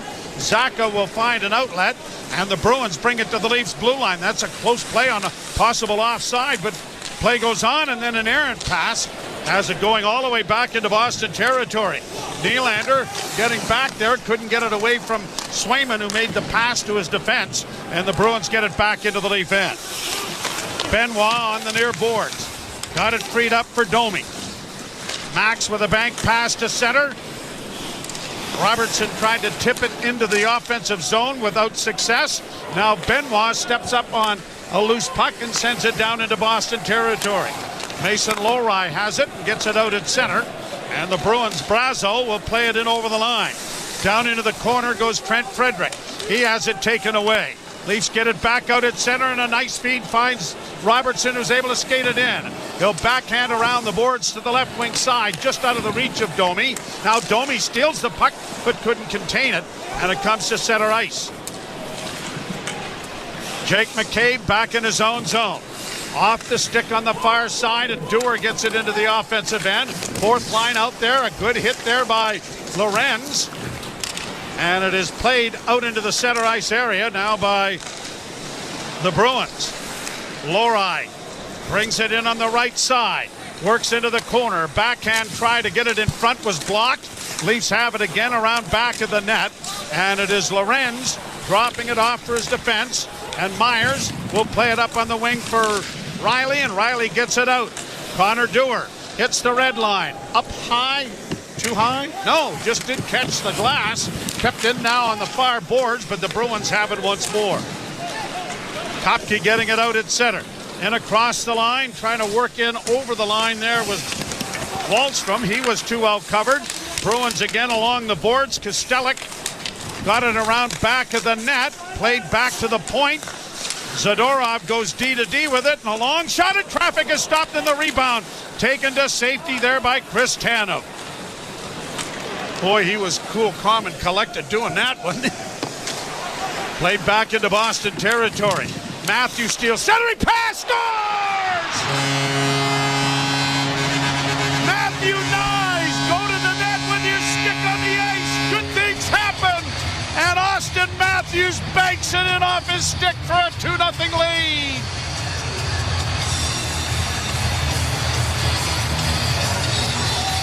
For Matthew Nyes, it's been a while. First goal in 10, only his second in the last 16. And he took a high stick, Joe, coming into the Boston zone. I don't know if it was going to be called, but he shook it off, went to the front of the net, and it's a redirection that actually slows the puck down. As Matthews picks it up on the left wing boards, just throws it to the front of the net. And kind of a flyby redirection by Nyes that just loops up and over the glove of Swayman to give the Leafs the 2-0 lead.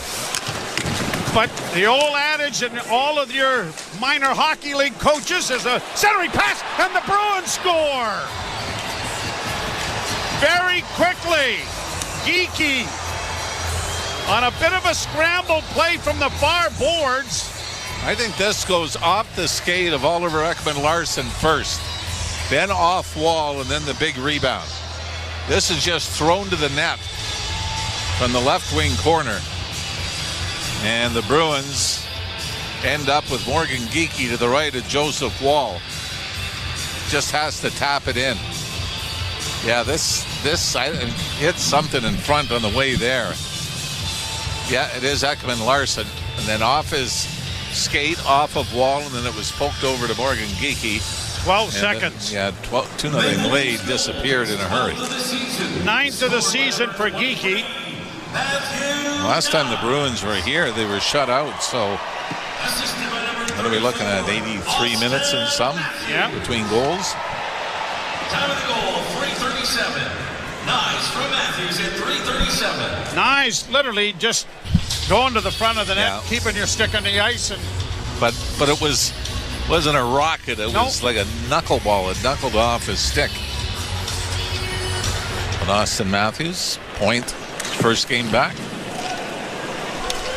And it's his 24th point and his 13th assist. Domi plays it off to Morgan Riley, who comes through neutral ice and drops it off for Robertson. Robertson tried to send it in front. That was broken up. Bruins coming back the other way. Brazo in on the left wing, taken to the boards by Myers. Brazo plays it in around back of the net. Leafs trying to get to it, and they do. And back of the net, McMahon has his pocket pick, though. Bruins get it back to the point. Lori sends it towards the net, a deflection right on. Oh, and a good right pad save made by Wall, and he had to make a quick move with that left pad. Now Bobby McMahon in on the wing with a shot, and well out of the net, Swayman to take the angle away. Bruins start back through center ice. 2-1 the score. 2 goals here very quickly.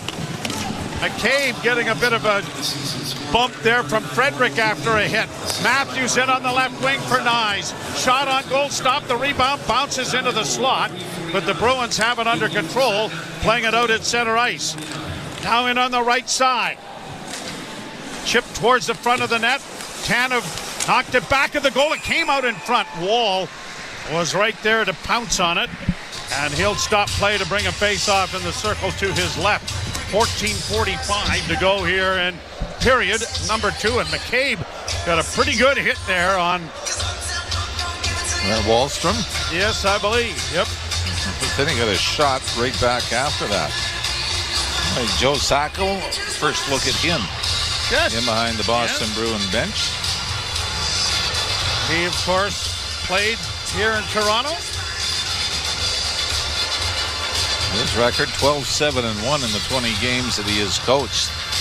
They won 7 of the first 9, and he took over for Jim Montgomery. Leafs control the face-off. Benoit with a pass off a Bruin stick that deflects down into Boston territory. Nyes trying to get a forecheck going, but can't. The Bruins will send it back into the Leaf end.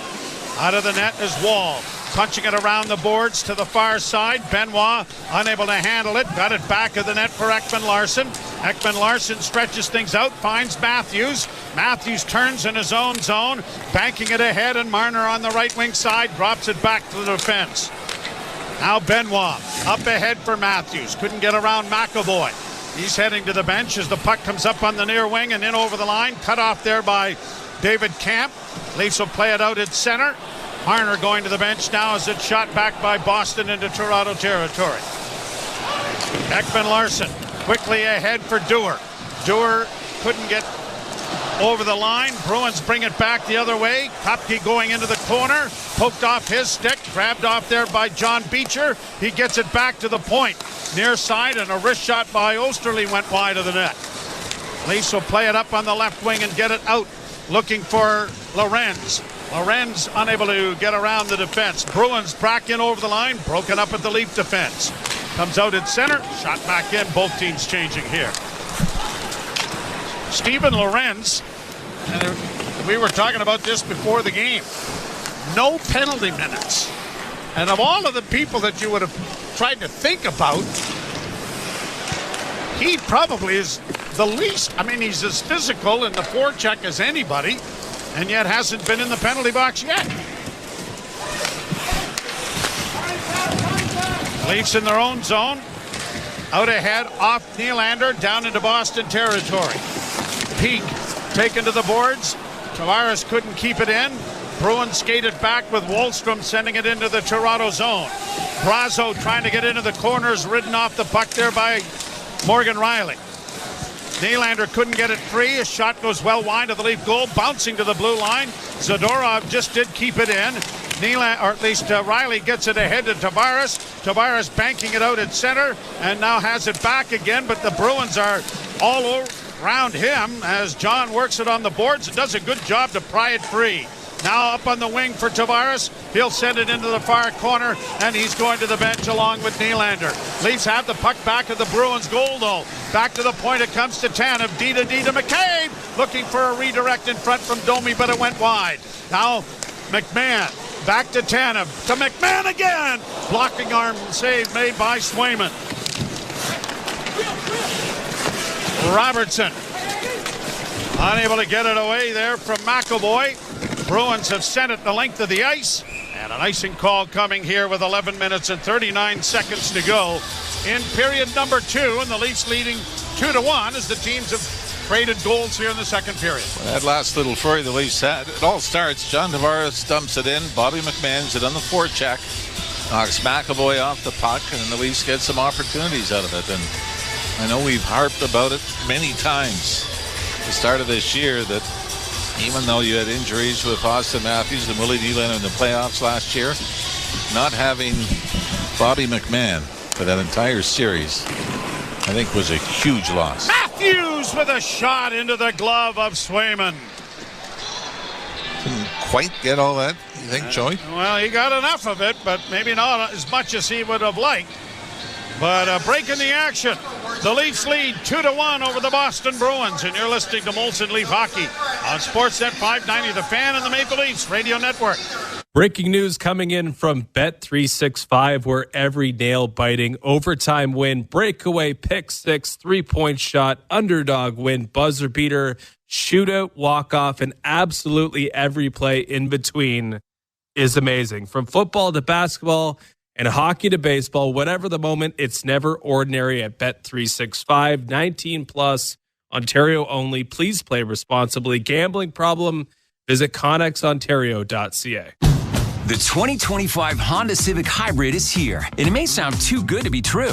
With a 2-liter 4-cylinder backed by 2 electric motors, giving a combined 200 horsepower, it's our most powerful and fuel-efficient Civic ever. Plus, with an estimated range of over 800 kilometers and available features like a Bose premium sound system, your crew will love it too. Huh, maybe it should be called the Civic 2.0. Redefine your drive with the 2025 Civic Hybrid. Visit your Ontario Honda dealer and test drive yours today. Heard of Uline? You know, the have-it-all in-stock, ready-to-deliver shipping and industrial supply specialists? The company that does things for you that are unheard of, like keeping 41,000 items in stock in our own warehouses. With customer service reps on the line to get you what you need when you need it 24/7, 365 every time. Maybe you heard it here first. Want to hear more? Visit uline.ca.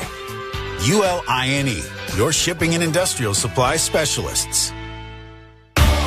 You're listening to Toronto Maple Leafs Hockey. You know that's game on. On Sportsnet 590 The Fan and the Leafs Radio Network. Face-off coming in the Boston zone to the right of Jeremy Swayman. Jonas Korpisalo is the backup goaltender to the Bruins. Dennis Hildeby is expected to play tomorrow against the Philadelphia Flyers, unless they play rotating goaltenders from the Marlies again. Now, I know you're not going to push Joseph Wall. No. Back-to-backs, although we have seen it has been done.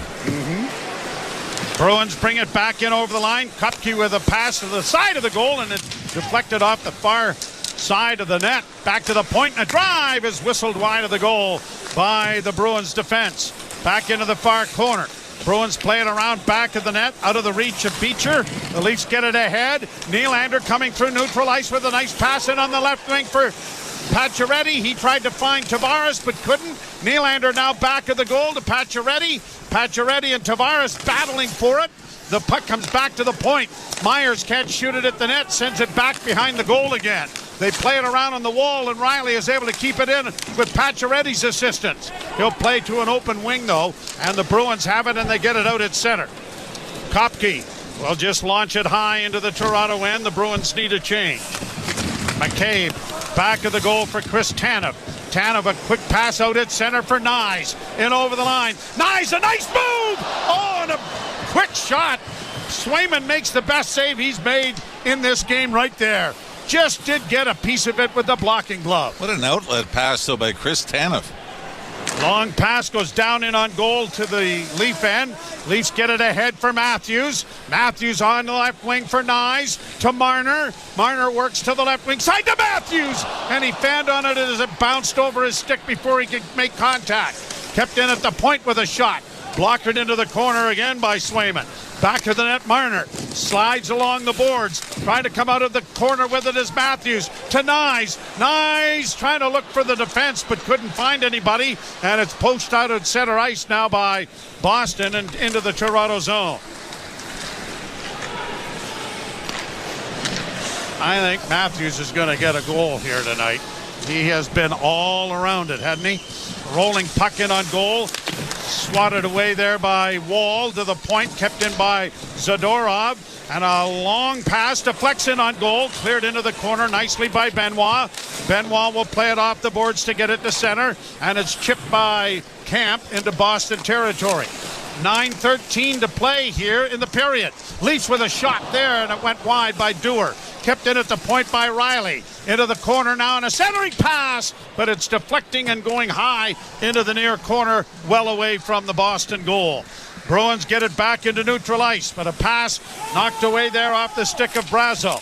Brazo battles for it as it goes back of the net, and Myers for Toronto will pound it off the glass and get it into center ice, but it ends up going into one of the benches. And so that will stop play with 8 minutes and 45 seconds to play in period number 2. Toronto 2, Boston 1. You're listening to Molson Leaf Hockey on Sportsnet 590 The Fan and the Maple Leafs Radio Network.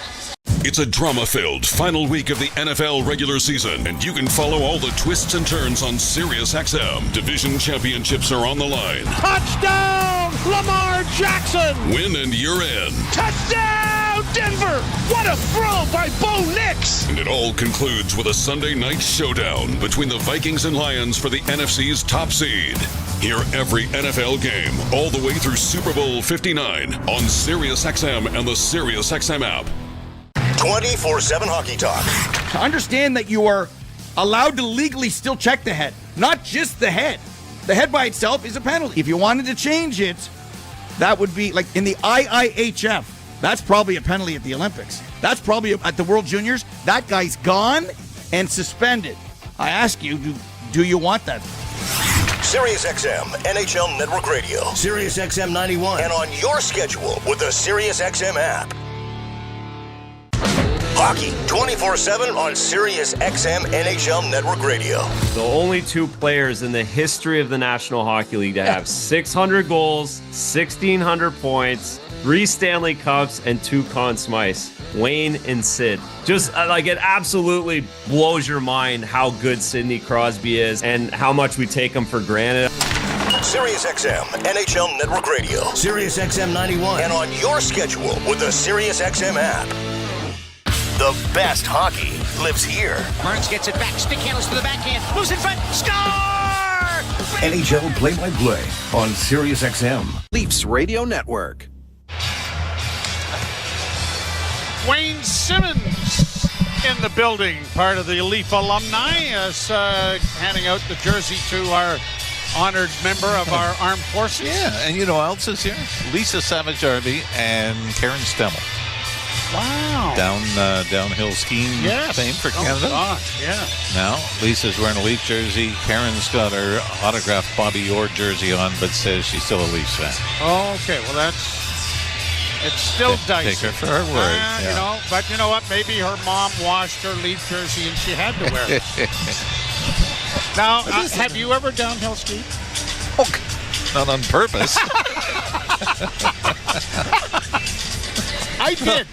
Once, Sunshine Mountain in Banff. I did the best one in Canada, and I said, that's enough of that. Because you know what? The guys that I was with, you're doing good. Let's do moguls. I saw parts of my anatomy that I didn't think was humanly possible after doing that. I said, that's enough of that. Oh, if you can skate, you can ski. Oh, yeah? Yeah, I'll show you. Oh, God. But it was fun. The hot springs in Banff saved my life, I do believe. That was a few years ago. That I've done. That we've done, yes. That I've done, yeah. That's a lot of fun. Played down into the Toronto zone. Round back of the net, the Bruins geeky fell as he tried to get the puck out in front, and the Leafs get it out in center with a pass for Domi in on the right wing. Domi trying to pull up there to gain possession. One hands it into the corner, gives his man a bit of a shove, gives the other guy a bit of a shove. The puck's still there, and it's around to an open corner on the far side. McAvoy will play it out into the center ice area, and Geekie gets it the rest of the way into the Toronto end with 8:03 to play here in the period. Brought out by the Leafs and onto the right wing side for Myers. Philip Myers driving the net, goes around back of the goal. The big defenseman sends it back to Domi, but he fanned on a pass for Robertson, and the Bruins are able to get it out. Marchand working wide and around back of the net. Marchand centering, and the shot was blocked as Pasternak let it go. Leafs get it out into the center ice zone.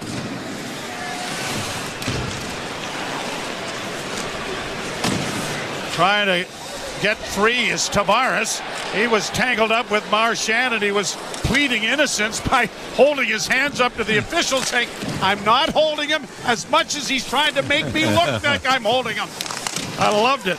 Back to the point, unable to keep it in, Benoit. And the Leafs have to go back into neutral ice. On to Tavares again. Flipped high to the left wing boards.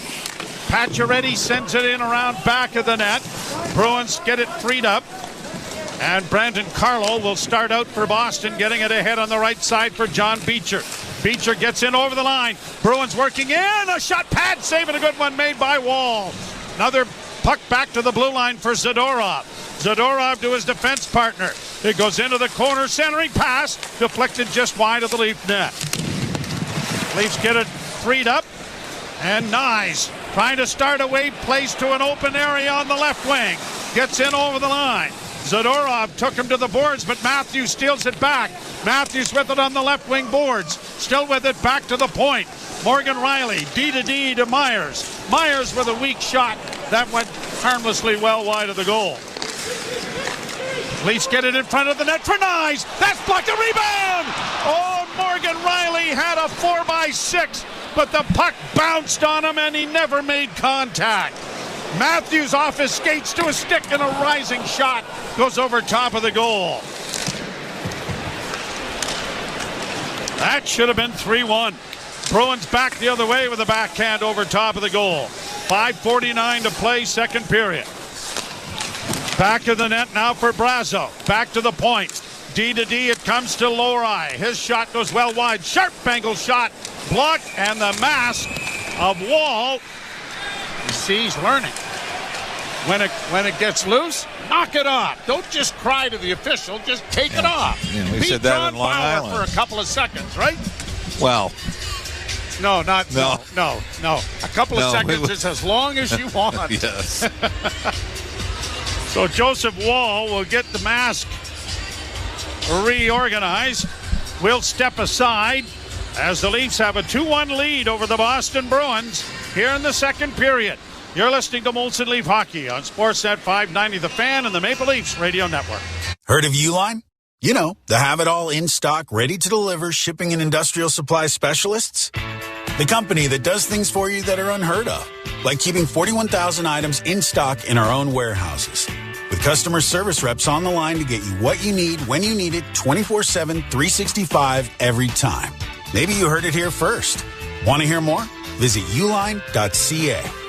ULINE, your shipping and industrial supply specialists. Over to our sideline reporter now with Beth and see why it's never ordinary at Bet365. Must be 19 or older, Ontario only. Please play responsibly. If you or someone you know has concerns about gambling, visit connectsontario.ca. The 2025 Honda Civic Hybrid is here, and it may sound too good to be true.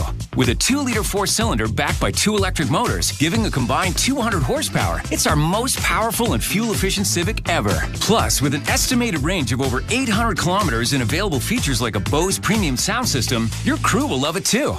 Huh, maybe it should be called the Civic 2.0. Redefine your drive with the 2025 Civic Hybrid. Visit your Ontario Honda dealer and test drive yours today. You're listening to Toronto Maple Leafs Hockey. Y'all ready? On Sportsnet 590 The Fan and the Leafs Radio Network. Leafs have gotten goals from Jake McCabe and Matthew Nyes. And the Bruins from Morgan Geekie. And it is 2-1 in favor of the Maple Leafs here with 5:35 to go in the second period. Draw one cleanly there by Tavares. Played along the boards but cut off by the Bruins. Tavares couldn't get it away from his man. McCabe ties up Geekie in the corner. Tavares trying to dig the puck free. It's wedged up against the wall. Finally comes to Pacioretty. He can't get it out as it's played back in deep in behind the Toronto goal. Now pushed along the boards off Nylander to center, and that's Tavares in across the line. Tried to make a little move in there and almost got clobbered there by Pasternak. But the Leafs try to keep the puck in. Tavares pushing it to Pacioretty. Pacioretty with a centering pass, and it went past him and Nylander. Nylander back of the goal for Max Pacioretty. Pacioretty coming out of the corner. Sends it into the crowd, and somehow... And now a penalty coming here to Toronto for tripping.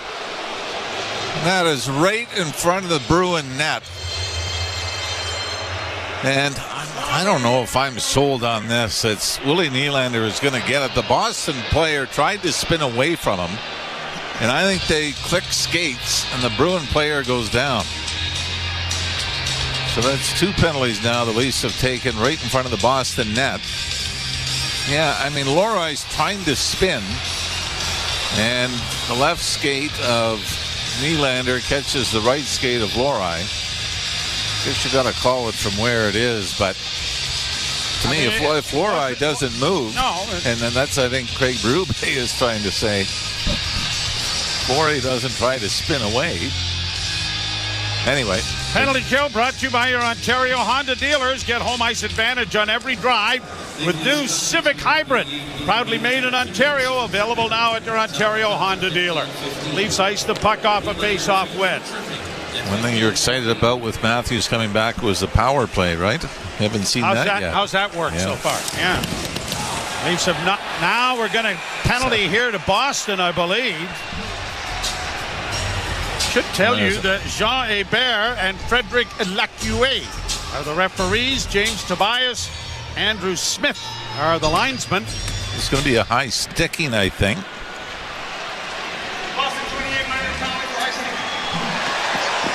All right, so Lindholm goes for high sticking. This was just dumped in, and it was Jake McCabe going after it.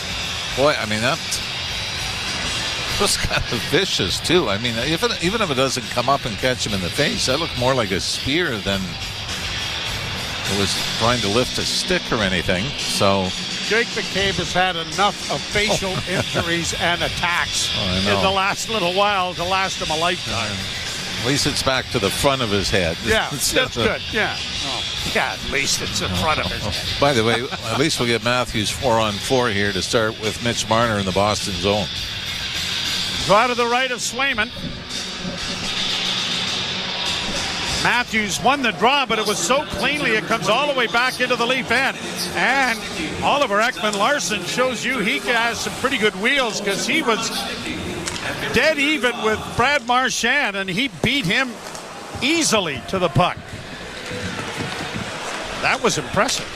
Matthews dropping it off now for Marner.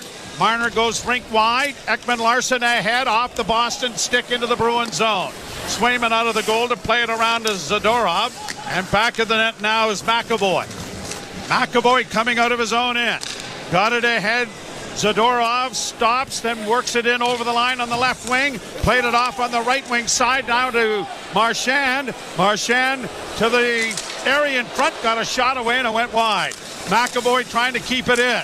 Leafs trying to come away with the loose puck, but they don't. Zadorov at the left point. Over to Marchand. He loses it. Marner starts away for Toronto. Coming to center, but it is Matthews heading to the bench, and the pass will be intercepted. Bruins bring it back with Pasternak, and he can't get a shot. Pasternak works back to the blue line. Played in off of boards into the corner for Osterley. He'll look for Pasternak, but miss him, and it goes all the way around the boards and all the way back into Boston territory. Leafs are going to get an abbreviated power play in 18 seconds. Bruins in across the line.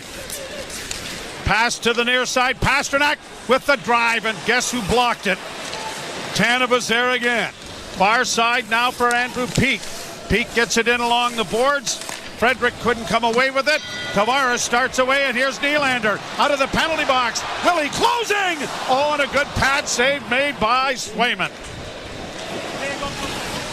Would have been an interesting power play goal, wouldn't it? Wouldn't it? Yeah. How's your percentage? Good per second. Kept alive at the blue line just barely, and out of the box now comes Lindholm, who gets in over the Toronto line. So neither team scores, and now Nylander working away on the right side.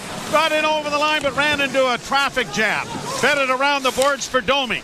Domi had it taken off his stick. Bruins on the far side, and Kopke getting it out at center ice. Morgan Riley with 2 minutes to go in the second period. Teams exchanged goals 12 seconds apart. But the Leafs, with a 1-goal lead after the first, have a 1-goal lead here as it's offside at the Boston Bruins line. Really, it was after the first 10 minutes of this game, and this is kind of settled in, hasn't it? Where it's settled into a Boston-Toronto hockey game, hasn't it? Well, more Boston than Toronto. I tell you, when there were games when Claude Julien was coaching the Bruins, they'd come in here. If they got the lead, you were in for a long night. But this is the way the Leafs have played this year. They've protected leads extraordinarily well. They have maintained a good defensive posture as it's down into the Toronto zone. Robertson got it freed up, banks it ahead, and McMahon just gets it into center ice, played back in over the line. Bruins unable to come up with it. Leafs have launched it high. Too high? Too high. Too high. Too high. Movie. Yeah, I love that movie. Yeah. we talk about it a lot, though. Yeah. Major League. So, icing call here against Toronto. 1:20 to go here in the second period. And the other thing we talk about a lot? What? Another close game. Yeah. Right? Oh, yeah. Everything's 1-1, 2-1, 3-2. But if you learn to win those games on a regular basis, but we can throw in an odd 5-1, 6-2. Every once in a while, yeah. But Bruins now centering pass in front, they score! Frederick. First shot was blocked, but Frederick gets it in front of the net. And the Bruins tie the game with 1:16 to go in the period. And this all comes after an icing. The Leafs got trapped in their own zone, end up icing the puck. The face-off to the left of Joe Wall, and Trent Frederick wins the draw cleanly and then backs off to the middle of the net. Nobody takes him going to the front of the net. And he simply gets, it was Charlie McAvoy, faked the shot from the right point, walked around his man, and then found Frederick, who'd gone to the front of the net. And the Leafs' 2-0 lead is no more. Played out into the center ice area. Leafs backpedaled it into their own end. Tanev sends it down into Boston territory. Lorenz into the forecheck, but can't get an offensive hit going there. And Zadorov has it around back of the net. Played off for McAvoy. Off a stick and in over the line. Bruins into the slot, but a shot goes well wide of the Leaf goal. Wrap around attempt is stopped by Wall. Played ahead then by the Leafs to the blue line, but not out. Now Marner is able to skate it out at center. Marner working back into neutral ice. Looks for a man who's coming off the bench. It's Nyes who carries it over the line. Tried to play it back to Marner, but it was intercepted. And Pasternak comes into the zone and sends a long, easy shot in. That Wall kind of haphazardly played there for a moment. Almost looked like he lost it. Yeah. Brought in by Nyes. Nyes into the corner. Back it goes to Marner, a shot. And Matthews couldn't redirect that, and a save made by Swayman. Back come the Bruins with 2 seconds left. A long shot. And a bit of a scramble right at the Leaf goal crease. But the horn ends play with Pavel Zacha trying to get in on a loose puck. So they'll go to the dressing room tied at 2s. The Leafs have gotten Goals from McCabe and Nyes to build a 2-0 lead, but Geekie and Frederick have responded. I think we said after the Islander game that was tied 1-1 into the third period, it was only, the fourth time all year? And the now Leafs, what? Back-to-back games, as always. 21 shots apiece. We'll step aside and invite Ailish Forfar and Justin Cuthbert to join us for the second period intermission. You're listening to Molson Leaf Hockey on Sportsnet 590 The Fan and the Maple Leafs Radio Network. Sports Grid Radio on Sirius XM has you covered this NFL season. It all comes down to this in the NFC North. Sam Darnold and the Vikings go into Detroit to take on Jared Goff and the Lions with everything on the line. Will the Lions repeat as NFC North champions, or can the Vikings take back the throne? Make sure you tune in to Sports Grid Radio to stay up to date on all the latest. The place to get the winning edge over the sports books this football season is Sports Grid Radio. Channel 159 in the car and on the Sirius XM app. Under review. So I always crack up when people go, I got a 4th and a 5th and a 6th. And yeah, and Charlie Brown got a rock. I'll take the 4th, 5th, and 6th over the rock. If you miss on your first round draft pick, it can happen. You miss the second time, what are we doing here? You miss the third time, you should be fired. What are you doing running your team's draft? No excuses. Under Review with Mick Kerr, 11 a.m. Eastern on NHL Network Radio, Sirius XM 91, and the Sirius XM app. The Power Play with Steve Koulias. Vegas Golden Knights head coach Bruce Cassidy. What gets you excited when you see their team, really starting to function at a high level? Now you're bringing new guys in and creating a culture for them. I have always enjoyed that, enjoyed it in Boston, love it here. Two organizations with great culture and winning sort of attitudes, and we're seeing some young guys getting a little more responsibility and handling it well. The Power Play, weekdays 3 p.m. Eastern on NHL Network Radio, Sirius XM 91, and the Sirius XM app. 24/7 hockey talk. To understand that you are allowed to legally still check the head, not just the head. The head by itself is a penalty. If you wanted to change it, that would be like in the IIHF. That's probably a penalty at the Olympics. That's probably at the World Juniors. That guy's gone and suspended. I ask you, do you want that? Sirius XM, NHL Network Radio, Sirius XM 91, and on your schedule with the Sirius XM app. Hockey 24/7 on Sirius XM NHL Network Radio. What's up, insiders? How we doing? What is happening? Oh my God! What the hell? 2-2. It was the Leafs were cruising, and now it's 2-2. Well, that just means it's going to be a hell of a third period, right? There you go, Chris Shipham in the chat. How you doing, Chris? Jeff Middleton going to watch the USA and Czech Republic World Junior Hockey Championship. What are you doing? Huh.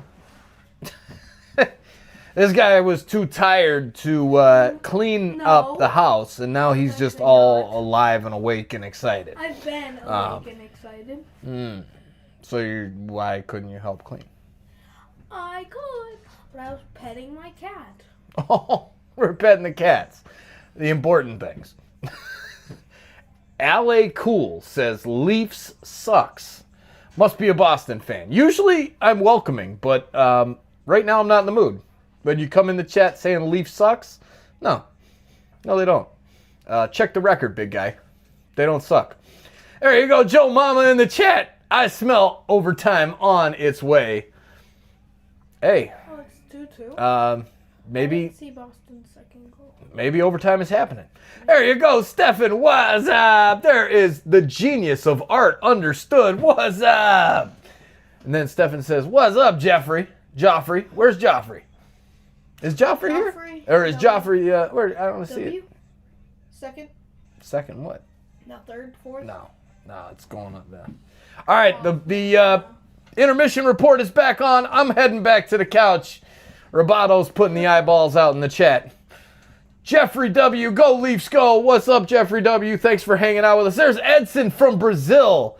Ooh. Very cool having Brazil in the chat. Thanks for hanging out with us, Edson.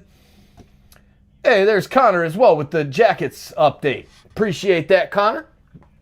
2-0 over the Blues. Where's Lucius? All right, I'm heading back upstairs. There you go. And there's TSI Allison says, I have my matching comfy on. We are in excuse me.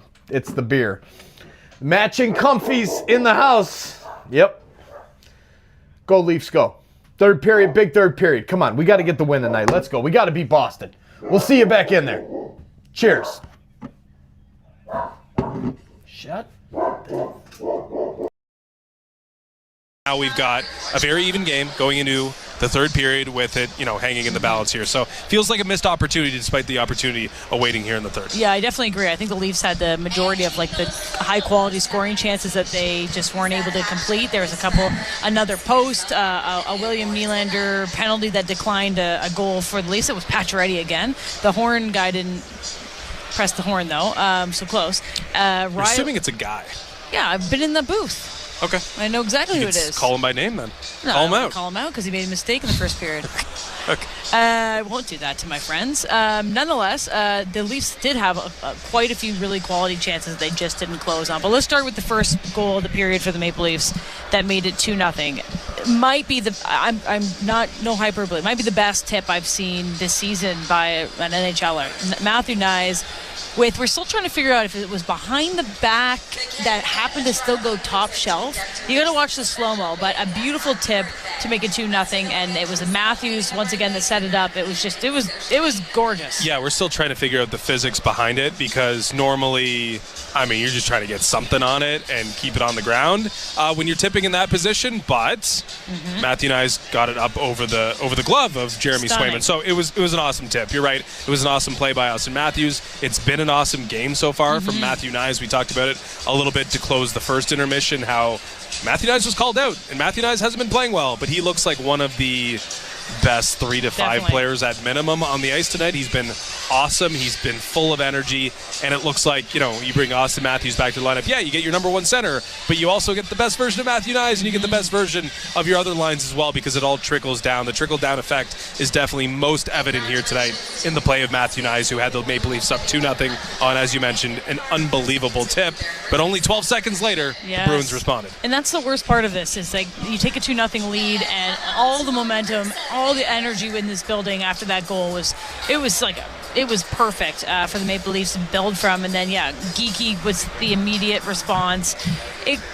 That's how to deflate a crowd. 2-0 to 2-1, things get a little bit different, and then of course near the end of the period there, Frederick scores off the draw to make it 2-2 for the Bruins there to tie it up, and that both of those were just kind of mental lapses in their own end. The one there came after an icing. The Leafs were tired, and then they just were going all different directions, and it was an easy goal for Frederick to put it in to make this a 2-2 tie going into the third. But from the 2-0 goal that Knies scored, the Leafs had the game in the palm of their hands. Yeah, I think the quality of the goals too is kind of what has me thinking, oh yeah, the Maple Leafs should have put this one away because they scored 2 really nice goals. And then it's kind of like an unfortunate bounce. I think you can blame Oliver Ekman-Larsson a little bit, but it kind of gets stuck between him and Wall and squirts out to Geeky who can bury it. But I think the real mistake, as you mentioned, was on the game-tying goal where the Maple Leafs, unforced error on the icing, but most of the error was in the coverage after losing the draw. Philippe Myers just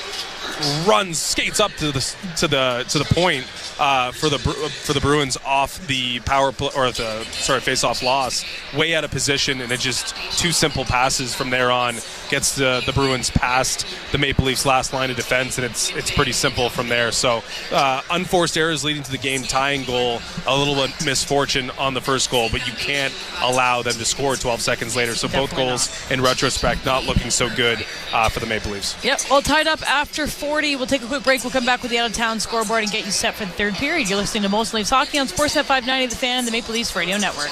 NHLShop.ca, the official online store of the National Hockey League, and Canada's largest selection of officially licensed NHL fan gear, with unique one-of-a-kind designs by Fanatics, and all the latest styles for every NHL team. Don't miss out. Shop now and get today's special offer. NHLShop.ca, a Fanatics experience. From the biggest stadiums to the coziest holes in the wall. From house parties to porch hangs to pride celebrations. From your favorite fuzz shop to your local Indian spot. From noodle bars to sports bars to salsa bars. There's a Molson with your name on it. Canadian, Ultra XL. Molson. Everyone in. Must be legal drinking age. The 2025 Honda Civic Hybrid is here. What's up, guys and girls? With the eyes. Oh my God, what is with the eyes? Sorry, I had to stop chewing. GSI Allison, I'm coming upstairs. I got something. All right, there you go. She's just right. Oh my God. Mark Daigle, thanks for hanging out with us, man, and hitting that like button. Appreciate it, my brother. Thank you for hanging out with us tonight and every night. There you go. We got a super chat in the house, and the eyes took it out there. Toronto Maple Leafs loyal, true Canadian heart. Thank you. Thank you for the super chat. Much appreciated. The thumbs up, the $2 super chat or super sticker or whatever. Appreciate it. There you go. What's this big jam? A Canadian living in America telling a Canadian in Canada to pull it together is against social law. Well, then I guess I broke the law, didn't I, Big Jam? Don't you tell me to shh, Allison. No. It's time to stop talking. Yeah, watch it. All right. I'm coming upstairs with some good stuff for TSI Allison. Going back to the couch. Come on, buds. Let's go. We need the win. Speaking of buds. Roll it up. Yeah, there you go. Whatever, Steph. Whatever you just said. Stick with that. We'll see you guys up in the chat.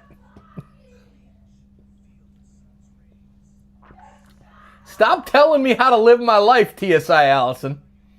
Stop telling me how to live my life. I'll do what I want. It's my channel. Don't forget to hit that like button and the subscribe button if you're new. No, Brad, I'm not drunk. I'm not. Not even close. Not yet. Cheers, everybody. On Sportsnet 590, The Fan, and the Leafs Radio Network.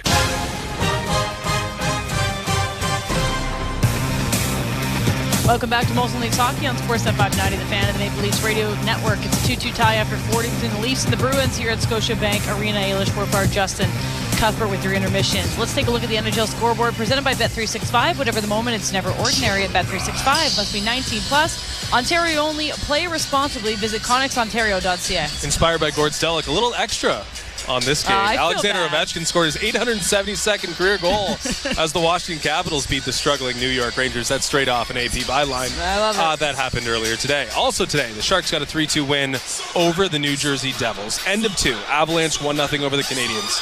Wild also end of 2, 2-0 over the Hurricanes. Also end of 2, Blue Jackets 2-0 over the Blues. And also in the second intermission, the Red Wings have a 2-1 lead over the Winnipeg Jets. Utah and the Dallas Stars are just getting underway.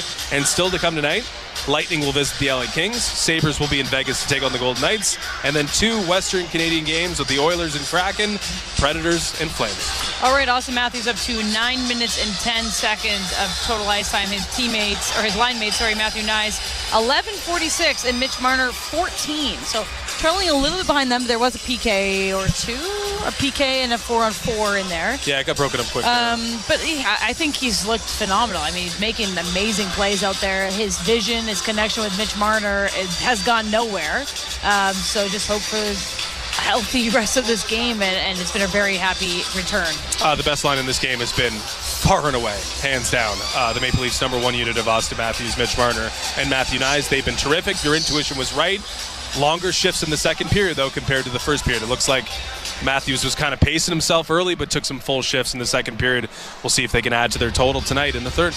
Yeah, and I think Joseph Woll made some big saves again in that second period, but a couple questionable decisions to play the puck. I think he's feeling it, like he wants to go out and touch it. I saw Sam McKee tweeting like, don't touch it as much. Yeah, he hasn't been as sharp tonight. No. Almost gave up that early goal that he got fortunate to get a save on. And they've lost the puck a few times. I think both played goalies the puck are in the same boat with that kind of. Yeah, Swayman doesn't look that good either. Like, there could be way more goals tonight than there are. Maybe both goaltenders slightly fortunate to be 2-2. Well, it kind of feels like a next goal win scenario here. A 2-2 tie after 40 between the Leafs and the Bruins. Joe Bowen and Jim Ralph will have the call of the third period next. You're listening to Molson Leafs Hockey on Sportsnet 590, The Fan, and the Maple Leafs Radio Network. Transform your environment and melt into music channels curated to calm. Fade into the lo-fi haze of chill hop. Relax with soothing new age sounds inside spa. Or lose yourself in the electronic ambiance of tranquil. Explore these channels and more across Sirius XM and in the Sirius XM app. Just search Relax. The Power Play with Steve Koulias. Vegas Golden Knights head coach Bruce Cassidy. What gets you excited when you see their team, really starting to function at a high level? Now you're bringing new guys in and creating a culture for them. I have always enjoyed that, enjoyed it in Boston, love it here. Two organizations with great culture and winning sort of attitudes, and we're seeing some young guys getting a little more responsibility and handling it well. The Power Play, weekdays 3 p.m. Eastern on NHL Network Radio, Sirius XM 91 and the Sirius XM app. The UEFA Champions League is back on Sirius XM FC, and this year it's bigger than ever. Absolutely ridiculous from Real Madrid. Merseyside magic from Mo Salah. Now with more matches featuring soccer's most iconic clubs as they battle it out for European supremacy. What a start for Inter. Haaland scores the hat-trick. From the league phase to the final, the Champions League is on Sirius XM FC 157 and the all-new Sirius XM app. Join me, Gord Stellick, and Scott Laughlin as we recap the night that was on NHL Morning Skate, weekday mornings at 7 a.m. All right, insiders, let's see it. Go Leafs Go in the chat. I want to see the Go Leafs Go emoji firing up the chat and cheering our buds on here in the third period. Get those beers, get the refills, and Go Leafs Go in the chat. Come on, we got to fire them up. We need to win tonight. 2 points Saturday night. See, you told me to stop talking, and now I'm just going to talk whenever I want. Former NHLer Mike Johnson for NHL Morning Skate, weekday morning, 7 a.m. Eastern on NHL Network Radio, Sirius XM 91. And the Leafs Radio Network.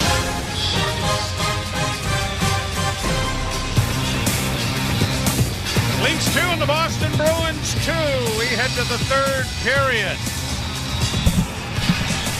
As the Leafs had a 2-0 lead at 3:37 of the second period, but 12 seconds later, the Bruins got on the board, and then a late goal from Frederick has tied the game. McCabe and Nyes, the goal scorers for Toronto. For Trent Frederick, Joey, he's had a bit of a lull in his scoring. That's only his 6th goal of the season, his first in 12 games. And he's had 2 2-goal games, so it's been very sporadic for Frederick. And certainly a huge goal for the Bruins to pull even the Leafs on this one. And as soon as I can find it, Joey, I will tell you that. Oh, you got some important information? Nope. Oh. But I got a stat. Oh, good. All right, so this is now the 5th time this year the Leafs have entered the third period tied. Thanks to their win against the Islanders a couple of nights ago, they're 1-2-1. The Bruins, when tied after 2, are 6-1-1 in their previous 8. So the Leafs will defend the goal to our right, the Bruins to the left. 21 shots apiece after 2 periods of play. Matthews, Marner, and Nyes start up front for Toronto. Leafs defending the goal to the right as the puck is dropped and we're underway. 5-on-5 to start this third period. Marner across the line for Matthews, who strides into the far corner and stops up with it. Back to the point, tipped over here to McCabe. Back into the slot, Marner, return to McCabe. McCabe with a shot on goal. Nyes trying to wrap it around, couldn't get it in front of the net. Goaltender loses his stick, but now regains it thanks to his defenseman as Carlo retrieved it in the corner. Matthews playing it around back of the net. Hit in there on Jordan Osterley. Puck comes back of the goal. Nyes got it freed up for Matthews. Back to the point, but it got off the stick of Philip Myers and goes down to the Leaf blue line. Leafs get a change of players going. Riley will backhand back into Boston territory. Played along the boards. Riley stops it at the near point. Sends it towards the net, but it's well wide. And then it bounces over the stick of Benoit. He has to get back into the center ice area, but lost it. 2 Bruins are in across the line, but the back checking of Tavares in good positioning intercepts. He'll carry back at center. On the wing for Pacioretty. Rolled in around back of the net. Tavares is hauled down and slides into the end of the rink. No call. Back down into the Toronto end. The Leafs have had one power play. It lasted about 15 seconds. Domi after a loose puck in the far corner in the Boston zone. Drags it back towards the blue line. Over on the left wing side, Oliver Ekman-Larsson couldn't contain it.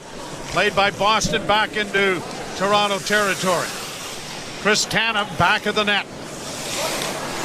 Leafs get it up on the right wing. Played ahead for Domi and on the wall. It goes into the corner. Couldn't flip it in front. It was blocked. Grabbed off by Robertson. Back for Domi. Domi playing it back to the point. McCabe goes D to D. Tanev with a shot. That just went wide. It sprang off the inboards and came right out past Swayman. No one there to hammer it home. Bruins get it to the line and out. Bobby McMahon will skate back into his own zone. Played it around back of the goal. And up on the right wing side, then ran into the Boston player. Comes back into the slot, though. Brandon Carlo got a shot away, and it was gloved by Wall. And that all comes from the Leafs turning the puck over in the Boston zone. Bobby McMahon filling in at the left point, had to come all the way back. He ends up losing it. And Brandon Carlo with a wrist shot from just inside the blue line in the middle of the ice for Joseph Wall to finally get a face-off. 17:34 to go in the period. Face-off in the Toronto zone. Scrum, but it comes back to the point. Bruins with a shot off a leg into the near corner. Steven Lorenz gets it around to Riley. Poked out at center ice. Dewar double teamed over there. David Camp arrives on the scene to free up the loose puck. And Riley will get it ahead. And Lorenz can't get it into the zone, but a high stick makes contact with it. So a face-off is coming in neutral ice. In a 2-2 tie. Lorenz and Riley discussing how they wanted to maybe attack that neutral zone situation. We're only talking about a game in early January, but coming in, the Leafs have a 6-point edge on the Boston Bruins, plus a game in hand. Maybe at the very least, I'd like to have home ice if it goes 7 games in the first round. Wouldn't that be nice? Bruins get it in over the line. Coyle backhands around the boards to the near side. Lindholm played it back from whence it came. Ekman-Larsson punches it ahead. Marner in traffic gets it back. And Ekman-Larsson then finds Benoit, who gets it out at center. Matthews flips it off. Ekman-Larsson ahead off the stick of Marner, but it is cut off there by Boston. And now played over on the near wing, and Coyle will start out with it. A pass ahead for Pasternak. Pasternak trying to work his way around Ekman-Larsson. Down goes Pasternak as he got lifted off his feet. Leafs get it ahead, and Nyes coming through neutral ice. Up on the wing for Tavares. Back for Nyes. Nyes in a goal. Scores! Holy mackerel, what a play! Nyes twists around 180 degrees to backhand it home.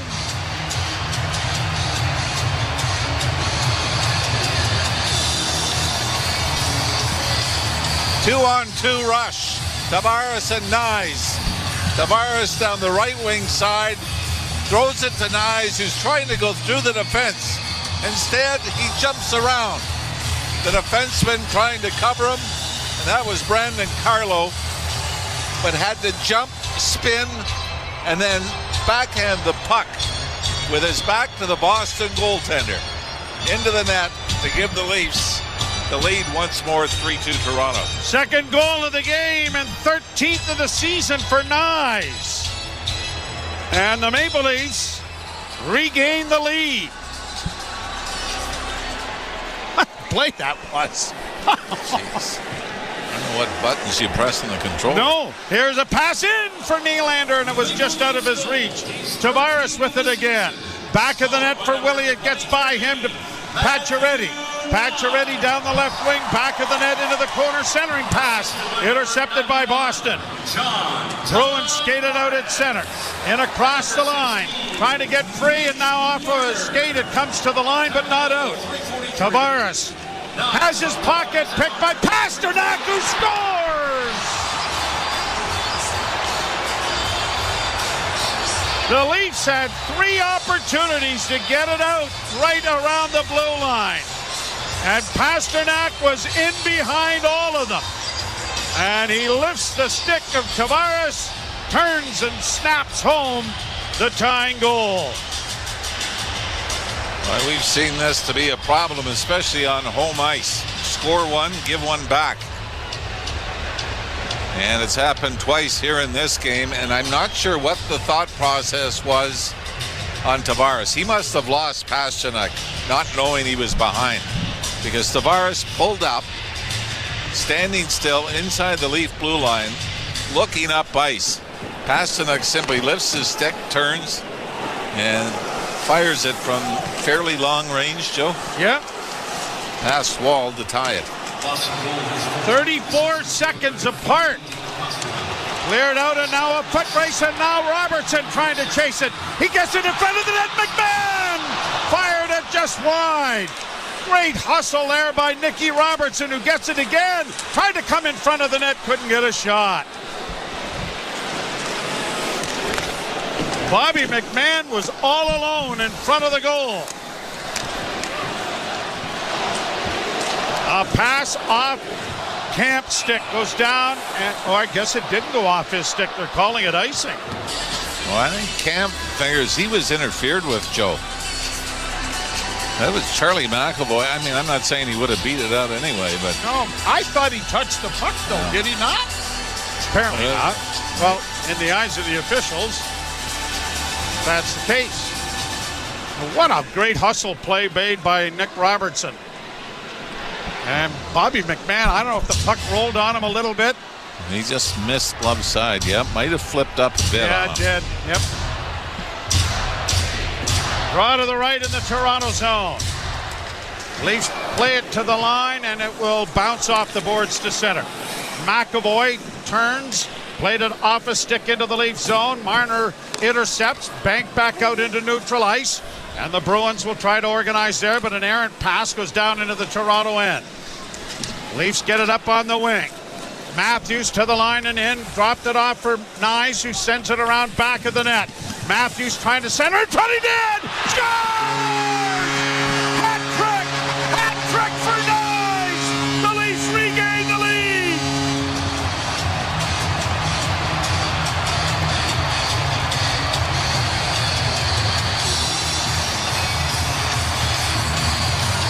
Austin Matthews in behind the Boston net. With his back to the boards, looks out front, and somehow Matthew Nyes is wide open.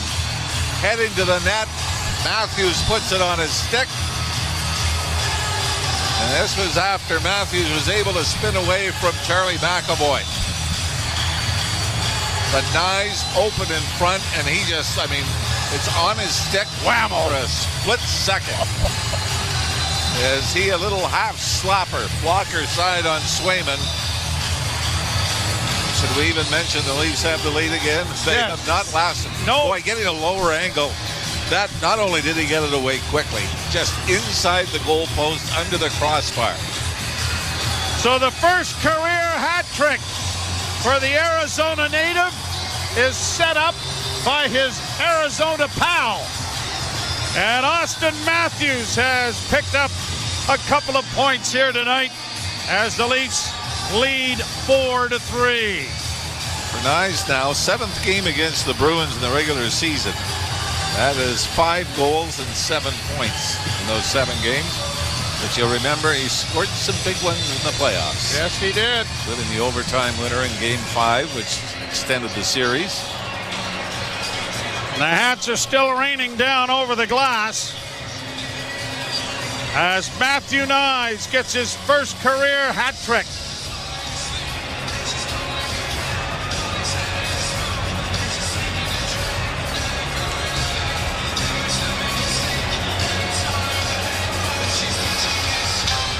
They added an assist to Marner on his second goal.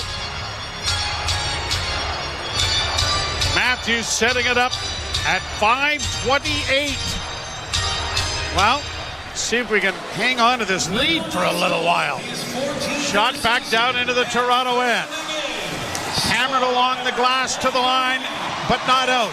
Long shot goes wide, but it's a delayed offside, and the Maple Leafs have it under control in their own zone. Brought out now by Connor Dewar.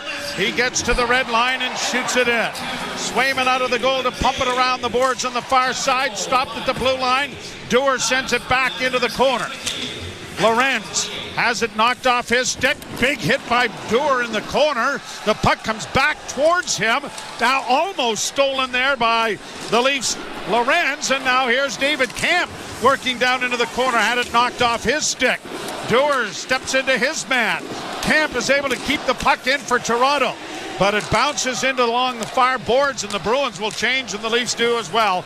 Good shift by the Leafs' fourth line. Set right back down into the Toronto end.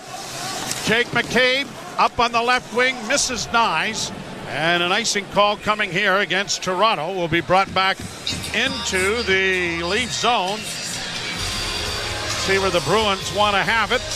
Looks like it's going to be in the circle to the left of Joseph Woll. The Leafs 4 and the Bruins 3. What's the average cost of a ball cap now? With a $35, $40, depending on. Up to $50. $50. Well, that's so do you want the visor on the front? That's the next. Oh, a shot right there. Wall has no idea where the puck is as it went into the corner. Now another shot. Wall stopped that and it went to the far side. Another shot from the blue line goes off a stick and wide. Bruins pressing here. Matthews, stick handling in a phone booth, flips it ahead, gets it out for Marner. Off the boards for Nyes, but it was cut off by him. Leafs now bringing it back in. Bruins back checking there was Marner, but it's maintained by the Bruins. Marner intercepts, plays it high, and it bounces into center ice territory. It was coming up here. Either that or it was coming down with ice on it, one or the other. Peak will play it down into the Toronto end. Wall out of the cage, played it back along the boards. Didn't notice a Bruin there, but got some assistance then from Myers. And out come the Leafs with Domi leading the rush. Domi in over the line. Left wing side, Riley sends to the net, but it was wide. Defense partner keeps it in at the far side. Round on the boards, near boards for Riley again. Riley had it knocked away. Battles for it, but the Bruins come up with it, and they'll play it into neutral ice. Philip Myers back to the near side, but a bad pass. Leafs don't control. Frederick brings it in, tried to get through the defense, taken away from him by Riley, and then Bobby McMahon just bounces it out into neutral ice. Bruins Pasternak back in with a pass on the left wing side into the slot. Great play by Myers to take the puck away, and the Leafs have an odd man rush going. Nylander on the wing, a shot, and it was blockered away by Swayman. Pasternak comes back the other way. Had it knocked off his stick, but sends it towards the net and goes wide and back of the goal. Big hit there as Bobby McMahon was taken to the boards, but Geekie ended up being second best on the exchange. Sent back down into Boston territory. Stolen by Tavares. He played it in front of the net, no one home. Pacioretty attempting to keep it in as it plays down into the Toronto end. Pasternak couldn't get away. Leafs have it again in their own zone with a bank pass ahead to spring David Camp. He mishandles the puck. Bruins at their own blue line. Pass off a stick into Toronto territory. No icing. Back to the net, McCabe. Round on the boards with time for Camp. Got it ahead. Dewar sends it in. Out of the net, but now Lorenz in against the boards for Toronto. Battle ensues in there as the Leafs' fourth line hopes to hem the end. Back to the point it comes. Tanev can't shoot it at the net, sends it back into the corner. Lorenz trying to free it up for David Camp. Camp working back of the net. Camp trying to play it back to the point to Jake McCabe, who goes D to D. Tanev with a wrist shot blocked. Grabbed by the Leafs, but not played to the net. Bruins out at center, and it comes back into neutral ice. Camp will launch a bouncing puck in wide of the Boston goal as the Leafs change. 18 seconds away from the midpoint of the period. 4-3 Toronto. Leafs fans hollering there as Marchand got belted to the boards by Austin Matthews. But an icing call coming here against Toronto. And I still think Matthews might have let up just a bit. Marchand was a little off balance trying to play the bouncing puck when Matthews came in. 10:05 to go here in the third period. The Leafs again with a 1-goal lead. Your assessment of Matthews? He's close. He may not be quite there, but I think he looks better now than he did the first time he came back. Draw to the left in the Toronto zone. Draw won by Boston. McAvoy down the right wing boards, closes with a pass through the goal crease, no one home. Point shot drilled wide of the goal by Zadorov, and it caroms all the way to center, and Knives racing after it, but can't get there. Zadorov goes back behind the net. Got it up on the left wing. Marchand drops it off on the right wing side. Stumbling and falling there was McAvoy, but he's able to play it into the zone. Tanev taken to the boards, but frees the puck up, and Domi gets it up on the wing. Bank pass back for Max. He'll flip it into Boston territory. Teams are changing here. Puck around back of the net. And pushed out at center now by Boston. Zaka will shoot it into the Toronto zone. Down the boards far side, Morgan Geekie to play into the near corner.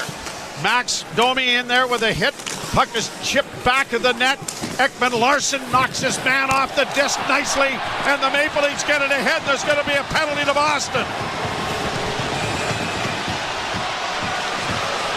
Now, is it going to be 2 or 4? As Ekman Larson took a high stick, didn't he? Struggling to get the Leaf bench as it looks like 2 fingers are up in the air. But so still, with 9:01 to go, this is a huge power play for the Leafs. First full power play the Leafs have had in the game, and we're back with it with the Leafs leading 4-3. You're listening to Molson Leaf Hockey on Sportsnet 590 The Fan and the Maple Leafs Radio Network. It's soccer's most thrilling league. Only the Premier League can make you feel like this. And now every match is on the SiriusXM app. Can you believe it? From the title race. This is... What's up, insiders? How we doing? Third period, 4-3 Leafs over the Bruins, and we're going to the power play. How's everybody doing out there in the chat? You think you're so cool. Hit that like button down below if you have not done so already. We are sitting at 144 likes. Thank you for hitting the like button and helping us bring more hockey fans here to the chat on TSI. Go Leafs, go. Let's finish this game strong. Come on, buds. We'll see you back in the chat.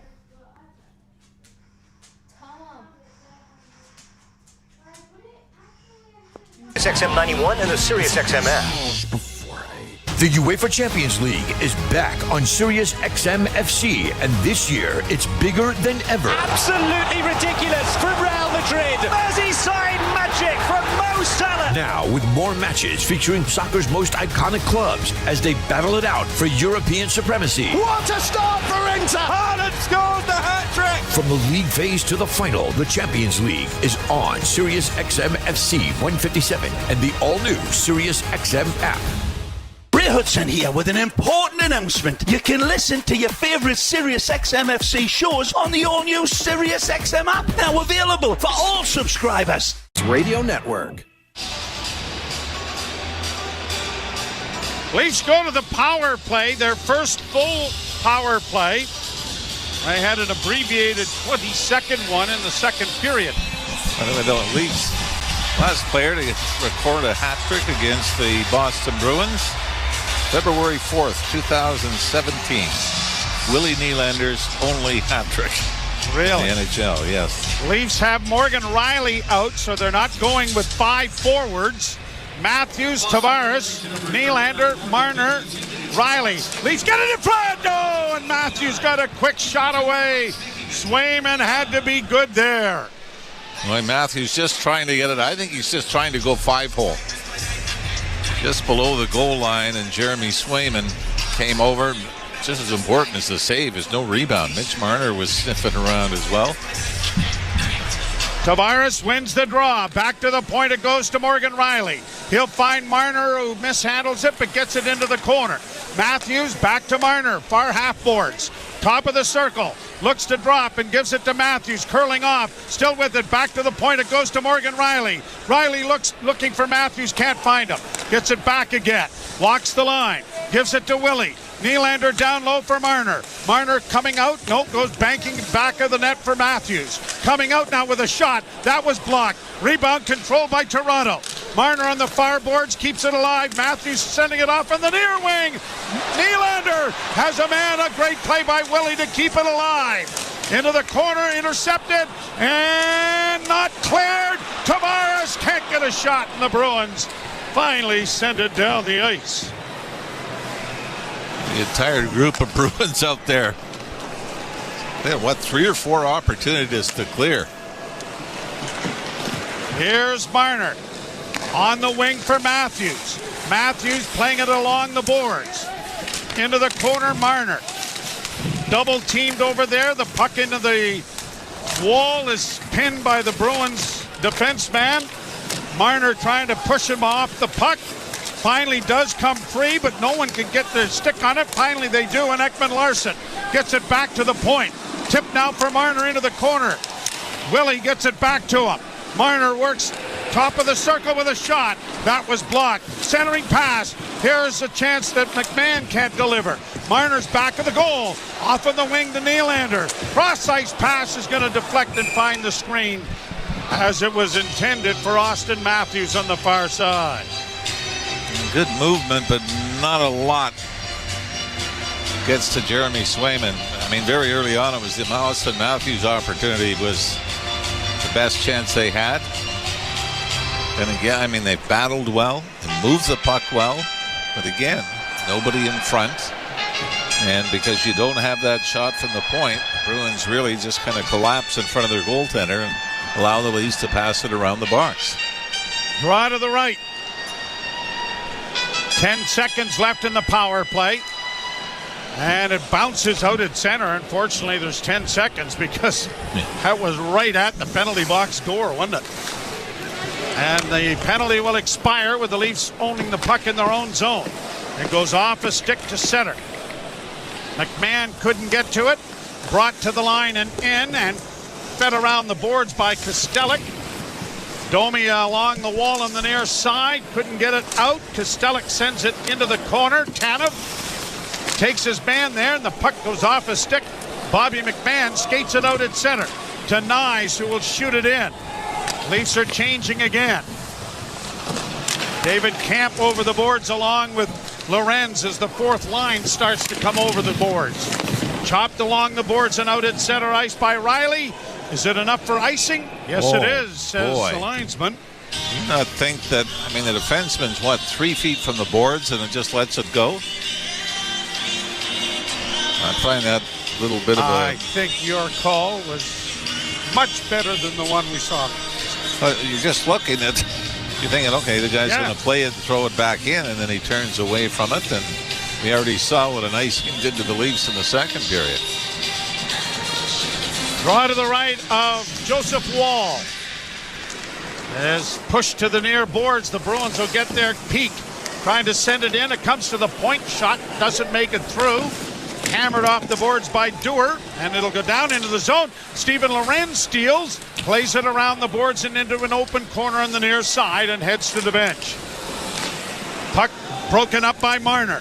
Couldn't get around Peak, and the Bruins own it back in their own zone. Up the middle, off the skate of Zaka. He can't get in over the line. David Camp's trying to get to the bench. Matthews over the boards, and the Leafs chase after the Bruins, who come to center, and Peak sends it down into the Toronto end. Leafs regrouping the puck and banking it ahead for Nyes. 3 goals on the night to Austin Matthews. Matthews weaves to the right wing side. Little head fake now, gains possession. Dragged to the ice, but no call. Played off the boards then by Marner. Matthews couldn't get to it. And Coyle starts back with McAvoy. McAvoy taken to the boards, and a good hit there by Benoit. Pacioretty by himself through center. Flips it into the far corner. Goes in there against Zadorov as it's pushed around the boards to the near side as we approach 5 minutes left in the third period. Shot down into the Toronto zone. Tavares quickly getting it on to Max Pacioretty. And a long shoot-in goes wide of the Boston goalkeeper. Far side, Nylander trying to come up with it. Puck comes back to the point, fed in front of the net. Pacioretty! Oh, I think Tavares was shocked that he sent him about a 4-foot pass. He would have had room. No, he did. Back of the net. Tavares. Taken out there by Zadorov. Pacioretty trying to steal it back for him. Round the boards it'll go. Kept in by McCabe to Morgan Rielly. Morgan Rielly on the left wing side. A cross-ice pass too high for Pacioretty. Sent around back of the net. Nylander trying to trap it there. He did. The puck is still up against the boards, and the Bruins finally come away with it. Willie's heading to the bench. 4 minutes to play in the third. The Leafs with a 1-goal lead. Here comes the Bruins to center. In across the line, flipping in for Pasternak. Pasternak can't come up with it. Zaka trying to help out. Far side for Ekman Larsson. Up ahead for Robertson, who falls down, trying to break out. Bruins bring it back. Pasternak, right wing side. Over on the left wing and closing. And a big glove save made there by Joseph Woll. Bails out Nick Robertson, who blew a tire. Yeah, there have been a couple of gaffes in this game that have cost the Leafs, and fortunately for Joseph Woll, Leafs are holding on to the 1-goal lead. 3:36 to play, third period. You're listening to Molson Leaf Hockey on Sportsnet 590, The Fan and the Maple Leafs Radio Network. Heard of Uline? You know, the have-it-all in-stock, ready-to-deliver shipping and industrial supply specialists. The company that does things for you that are unheard of, like keeping 41,000 items in stock in our own warehouses. With customer service reps on the line to get you what you need, when you need it, 24/7, 365, every time. Maybe you heard it here first. Want to hear more? Visit uline.ca. ULINE, your shipping and industrial supply specialists. Over to our sideline reporter now with Brett and see why it's never ordinary at Bet365. Must be 19 or older, Ontario only. Please play responsibly. If you or someone you know has concerns about gambling, visit connectsontario.ca. The 2025 Honda Civic Hybrid is here, and it may sound too good to be true. With a 2-liter 4-cylinder backed by 2 electric motors, giving a combined 200 horsepower, it's our most powerful and fuel-efficient Civic ever. Plus, with an estimated range of over 800 kilometers and available features like a Bose premium sound system, your crew will love it too. Huh, maybe it should be called the Civic 2.0. Redefine your drive with the 2025 Civic Hybrid. Visit your Ontario Honda dealer and test drive yours today. You're listening to Toronto Maple Leafs Hockey. Nice has tied the game, but a brilliant play by Max Domi. On Sportsnet 590, The Fan and the Leafs Radio Network. Matthew Nyes with a 3-goal night. Jake McCabe has the other Toronto goal. And the Leafs own a 4-3 lead on the Boston Bruins with 3:36 to play in the third.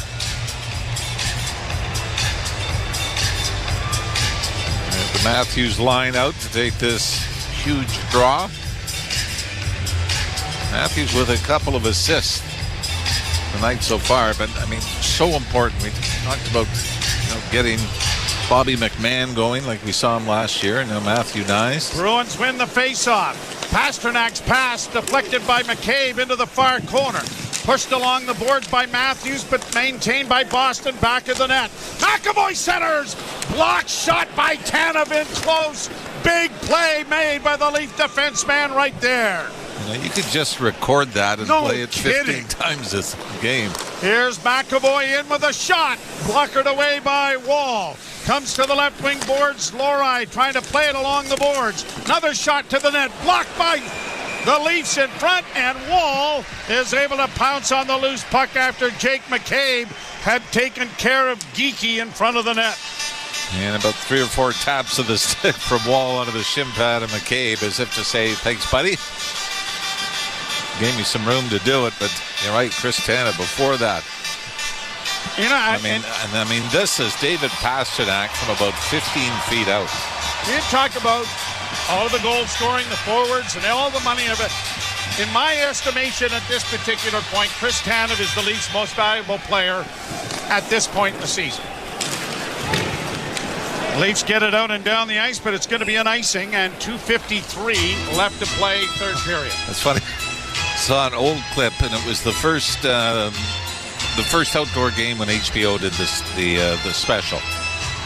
And they were telling me, remember Ilya Bryzgalov sort of became the star of that, and he says, you think we're crazy.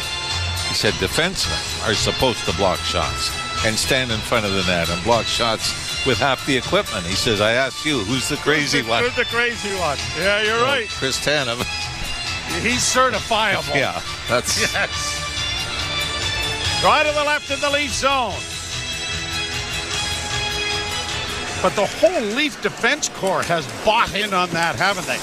Centering pass intercepted, hammered off the boards, but not cleared, but then kicked by Nylander out at center ice. We'll keep an eye on Jeremy Swayman. Crossed the line, played back to the blue line by Ekman-Larsson, and it's a hand pass. The Leafs got kind of unlucky there. Play. Yeah, Ekman-Larsson did a pretty good job to backhand it up the boards. And it looked like it might have hit the top of the dasher and flipped up and stayed in, but the Leafs will take the face-off outside the line. And we'll get a commercial break in with 2:34 to play. Toronto 4, Boston 3. You're listening to Molson Leaf Hockey on Sportsnet 590, The Fan and the Maple Leafs Radio Network. Queen Bee's reign had just begun. Big, Pac, Dre, and Jay were taking hip-hop to a whole new level. It was all a dream. And everything was fly.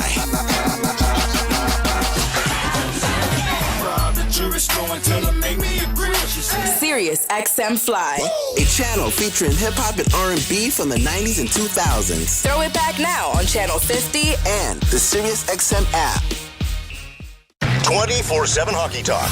To understand that you are allowed to legally still check the head, not just the head. The head by itself is a penalty. If you wanted to change it, that would be like in the IIHF.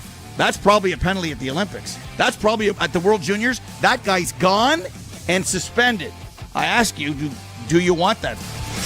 Sirius XM, NHL Network Radio. Sirius XM 91. And on your schedule with the Sirius XM app. Hockey 24/7 on Sirius XM NHL Network Radio. The only two players in the history of the National Hockey League to have 600 goals, 1,600 points, 3 Stanley Cups, and 2 Conn Smythes. Wayne and Sid. Just like it absolutely blows your mind how good Sidney Crosby is and how much we take him for granted. Sirius XM NHL Network Radio. Sirius XM 91. And on your schedule with the Sirius XM app. The best hockey lives here. Martins gets it back. Stick handles to the backhand. Moves in front. Score! NHL play-by-play on Sirius XM Radio Network. Jake McCabe has a goal and an assist. He gets the other helper on the nice hat-trick goal that has the Maple Leafs out in front 4-3. 2:34 to play. Swayman is well out of the goal, and if they get possession, you would think he's heading to the bench, and there he goes. Long shoot in, gets in over the line. Leafs flip it out at center, but not enough to get it anywhere near the Boston empty net. Lorine up for Pasternak. Flipped in from center in on goal, knocked away then by Wall. Played up on the boards and to the line. Nyes gets it freed up for Marner. Marner pushes to open ice. Across the line, empty net, and score!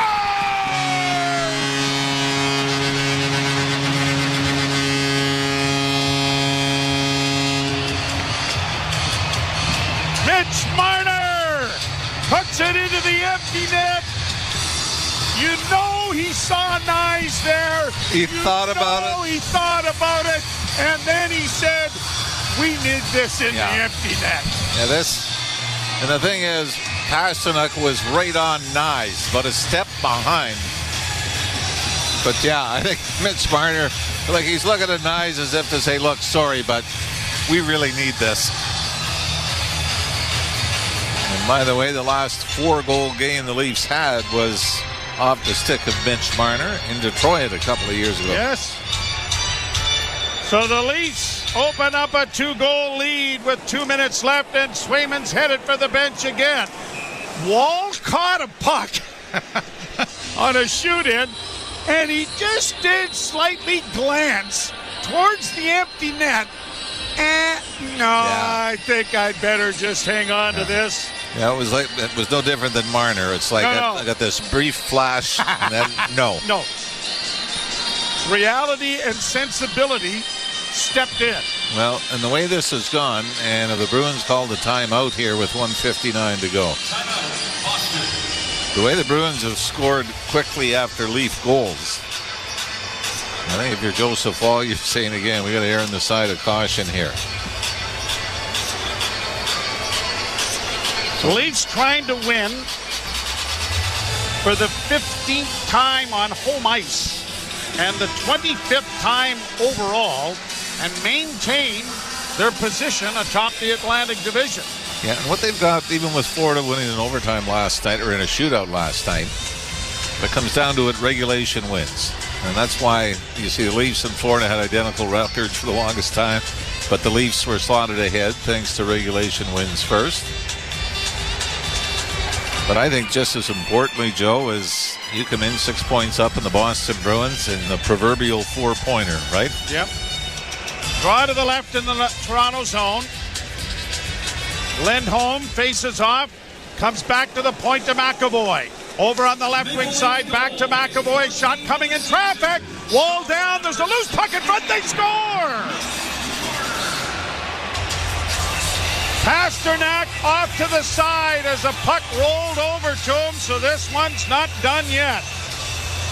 Well, you know what? This was Pavel Zacha made an outstanding pass. A little backhand pass in a maze of players in front of Joseph Wall. And he shovels it from the middle of the ice in front of the net to Pasternak, who's wide open to the right. And what hurts the Leafs here, too, Jake McCabe stick breaks right off the face-off. So the Leafs essentially 2 men short. So this is not over yet. Swayman back in the net.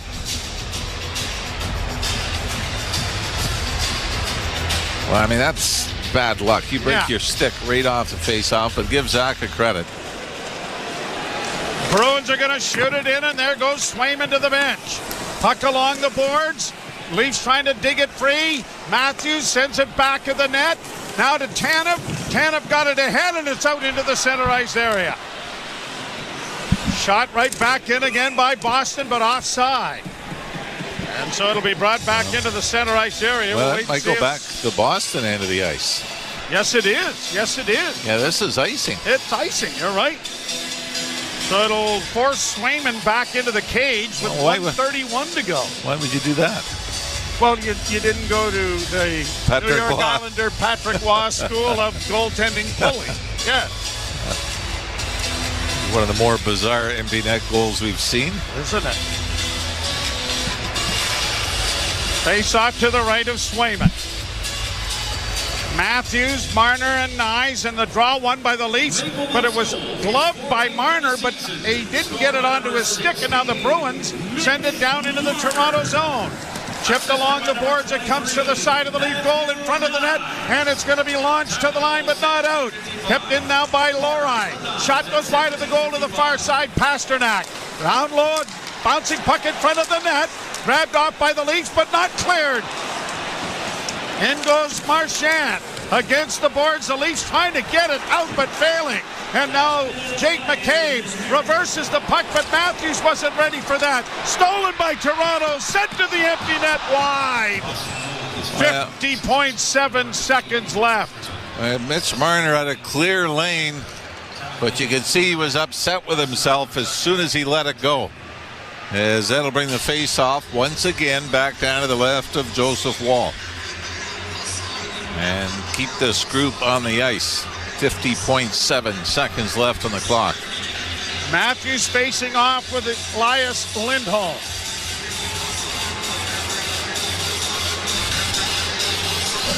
Leafs hanging on to a 5-4 lead. Been a whale of a hockey game. Bruins win the draw. McAvoy to his defense partner, gets it back again. McAvoy holds, sends it off on the left wing side for Lori. Lori into the corner, sharp angle shot stopped. Rebound still in front of the goal. Grabbed off by Marner. Bagged off the boards for Matthews. Can he get there in time? Goal!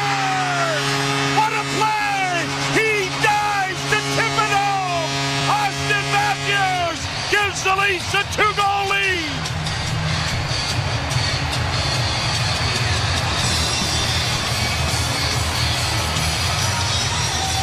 I'm not sure you've called any more exciting empty net goals than the last two that we've seen in this game. As Austin Matthews trying to catch up to the puck and really was probably half a stride behind David Pastrnak. So decides, I'm going to extend, and he dives. Well, he was out of gas. Yeah. Had to stay in because of the previous icing when Marner missed the net. So now the lead for the Leafs grows to 2 again. Are we comfortable yet? Well, we won the face-off, so I'm going to say yes. Shot into the Boston zone. 24 seconds left. Welcome back, big boy. Couple of assists and a goal. Bruins will play it down into the Toronto end. A dozen seconds left in this one. Comes in front. The Leafs are going to get it out and down into Boston territory. Won't be enough for icing. Game is going to run out. 2 seconds left, and the Leafs come back and beat the Bruins 6-4.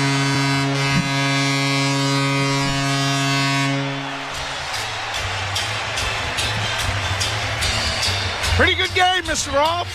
Yeah, it looked like the first 10 minutes we were going to get a 6-4 game. Then we hit a little bit of a lull, but every time the Leafs scored, it seemed the Bruins would answer.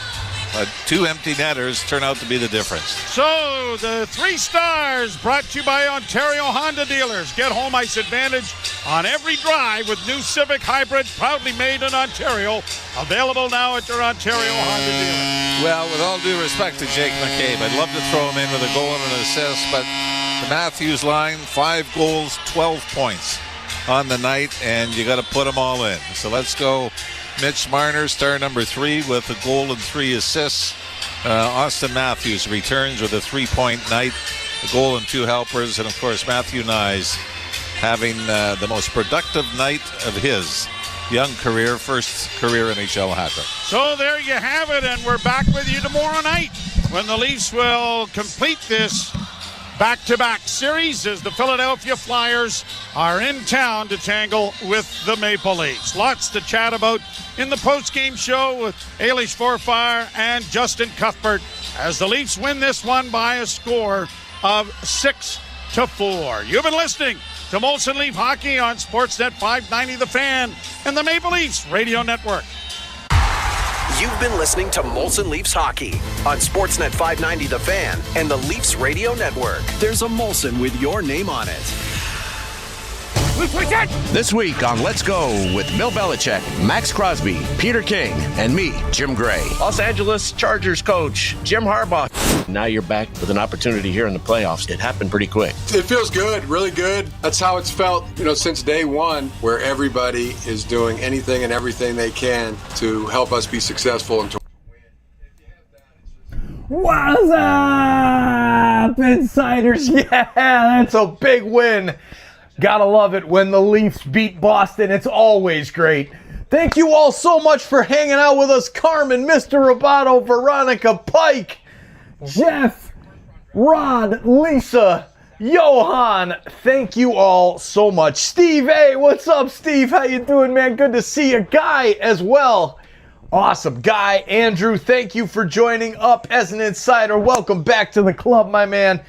Thank you all for hanging out with us on Hockey Night in Canada. That's what it's all about. Saturday night, Hockey Night in Canada. I took the night off. I was resting in my comfy on the couch, and it was amazing. I don't know how I'm even awake right now, honestly, after the last run of craziness that we had over the past few days with the college football playoffs and our SickKids football frenzy. We got an unbelievable donation. Thank you to a Notre Dame Irish fan named John, who donated $117 to our SickKids football frenzy. I will be sharing that out on some type of post. And speaking of the posts, insiders, we need your help. Please go leave a positive word and some encouragement for our man Easton Cowan. Easton came into our stream during the Canada game and one of the Leafs games as well. to wish us all a happy new year. And that poor guy is just getting ripped apart on the internet. And I tell you, the internet's a nasty, nasty place. And this guy, he's a kid. These guys, these Canadian boys are kids. It was a horrible tournament. There's no denying that. It was an absolute abomination of a job of coaching, of playing, of everything. The Canadians disappointed completely in this tournament. There's no doubting that. But it doesn't mean that these kids need to go through what they're going through with the amount of crap that's out on the internet. So please check out our post on the community page on Toronto Sports Insider and leave some positive words of encouragement for Easton. And Easton, please take it away one more time. And I will let the post game run as always. Good night, everybody. Cheers, Insiders.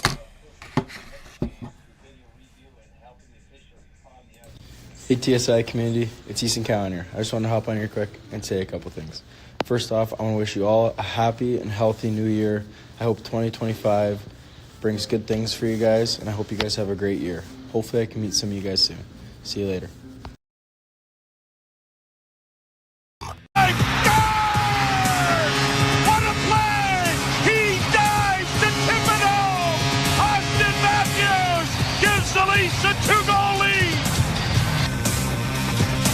Welcome back to Molson Leafs Hockey on Sportsnet 590, the fan of the Maple Leafs Radio Network. Ailish Forfar and Justin Cuthbert wrapping things up after one of the best games of the season, especially to be in attendance for a 6-4 win for the Maple Leafs over the Boston Bruins tonight on Hockey Night in Canada. That was awesome. Yeah, I mean, there has to be some fault in the game for it to be that entertaining, and there was fault in the game for both sides, for sure, but the Maple Leafs were better, and the first line was absolutely legendary. Honestly, it was a fantastic return from Austin Matthews, overshadowed by the performance of Matthew Knies. Apparently, he's the first player this season to record a +6 game, scoring a hat trick, 2 assists on the ice for all 6 goals for the Maple Leafs. I'm going to do a little homework before we get back on the broadcast tomorrow. Was that the single best Leafs performance of the year? We'll see if anything can top or match Matthew Knies tonight, because he was flat out brilliant. Okay, yeah, we are back tomorrow. Our next Sportsnet 590 The Fan Molson Leafs Hockey broadcast is tomorrow night against Flyers. So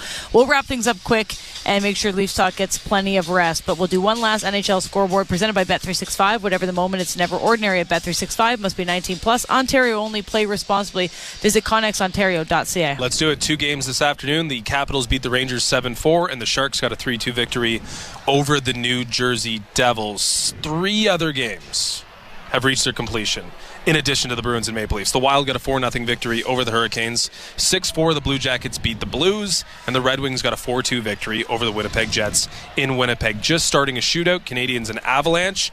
Just starting the third period, Utah and the Stars are knotted at 2-2. Lightning and Kings 1-1 after 1, and still to come tonight, Golden Knights host the Sabres, Kraken host the Oilers, and the Flames will host Steven Stamkos and the Nashville Predators. We will be back on this very station at 6:30 p.m. tomorrow night to get you set for the Flyers and the Leafs. So send it to Leafs Talk with JD Bunkus and Sam McKee. I think this will be a much more enjoyable Leafs Talk than their last one. Maybe less juniors? Less World Juniors, more Matthew Knies. Thanks for listening to Sportsnet 590 The Fan and the Maple Leafs Radio Network.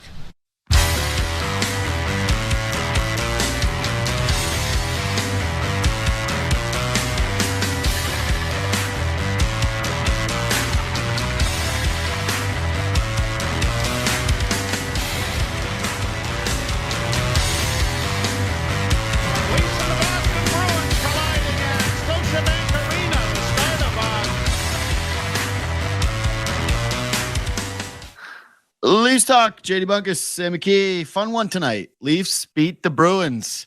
A couple of empty netters to get the thing done. Matthew Knies scores a hat trick. Austin Matthews looks healthy. We got to start with that, right? What do you start with this? Because this is actually like a guy scored a hat trick, but the best player on the team came back. The captain of the team came back and seemed like he just jumped in the healing fountains. Here's what I'll say. This game, like a complaint of ours on Leafs Talk this year, is that all the games have looked exactly the same. Where it's just like a close game, then nothing happens, and then the Leafs win by 1 in the third period. That was not the case tonight, where it was a back and forth affair. I mean, they responded incredibly quickly on 3 separate Leafs goals tonight, including the empty netter by Marner where he selfishly didn't pass it to Matthew Knies for the 4 point. No, I'm joking. Yeah. But Skipper somewhere was just like, shoot it in. Anyways, I felt like it was a really, really exciting back and forth game between two rivals. That's, if you paid your $550 for a lower bowl ticket tonight to the Leafs game, you got your money's worth. It was it was a great event. It seemed like the crowd was good. I really, really enjoyed the game tonight. I was engaged all the way through, but yeah, lots to get into, but I think it's harder to start anywhere other than Matthews, right? Yeah, I agree. Like, this is no disrespect to Matthew Knies, but you, Borny, and I just did a segment on Friday talking about what happens if Matthews is only 75%. How much does that impact your deadline? Mm-hmm. What does that what happens if he comes back and he gets hurt? Should he be playing in the Four Nations? Like, we have wasted so much oxygen on what Austin Matthews' injury is, and he came out earlier in the week and said that he's not sure that it's something that he can get over in the season, and that the cross-check didn't help. My God, everybody in the country has Matthews fatigue. It's not just fans outside of Toronto who hate the Leafs and hate any commentary on this team. It's the fans themselves. And tonight, like, was this his best game of the year? Definitely. Like, no contest. This was the best he's looked all year. He's clearly had production throughout. He's had multiple games. I think he's had maybe two goal games this year. But just in terms of physicality, exactly right, engagement, sort of sharpness, skating, everything. Like, I don't think it was 100% full Matthews, but this is as close as you've gotten all year. Like, I think that's 100% Matthews, man. Like, he was laying hits. How many takeaways did he have tonight? Like, how that's many 100% Matthews. He doesn't fan 100% and go, like, I think there's some rust involved here. Like, in terms I of, didn't feel that watching him. I felt he dominated like every shift he was on the ice, essentially. No, he was good. He was really, really good. I just think, like, he hasn't played in a week, and like, once he gets back up to health, if he's still back up to sort of, feeling right in terms of his wind, in terms of playing in the NHL game, getting back to that, he'll look better. But coming off of a mystery injury, second time out, this is by far the most you could ask for. Like, this is, I did not expect this. And quite frankly, seeing the news this morning threw me for a loop. Like, it was not something I was expecting, much of like what you said with the quotes earlier this week. So getting the news that he was practicing on a regular line, leading the stretch, and ultimately coming back into the lineup tonight, it was pretty surprising. But yeah, I think for one night only here, he answered a lot of questions, and we can get into all the conversations we've had, but like, the ideal scenario is this, that like you have one of the top 5 guys in the league back. That is the ideal scenario.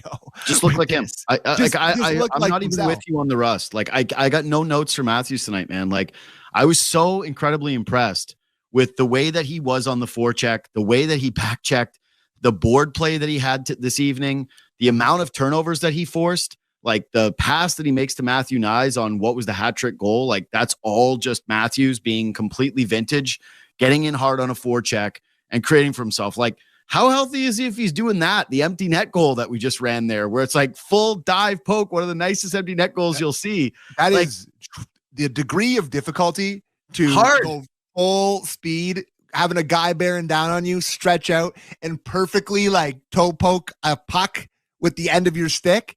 Is incredibly impressive. So yeah, awesome.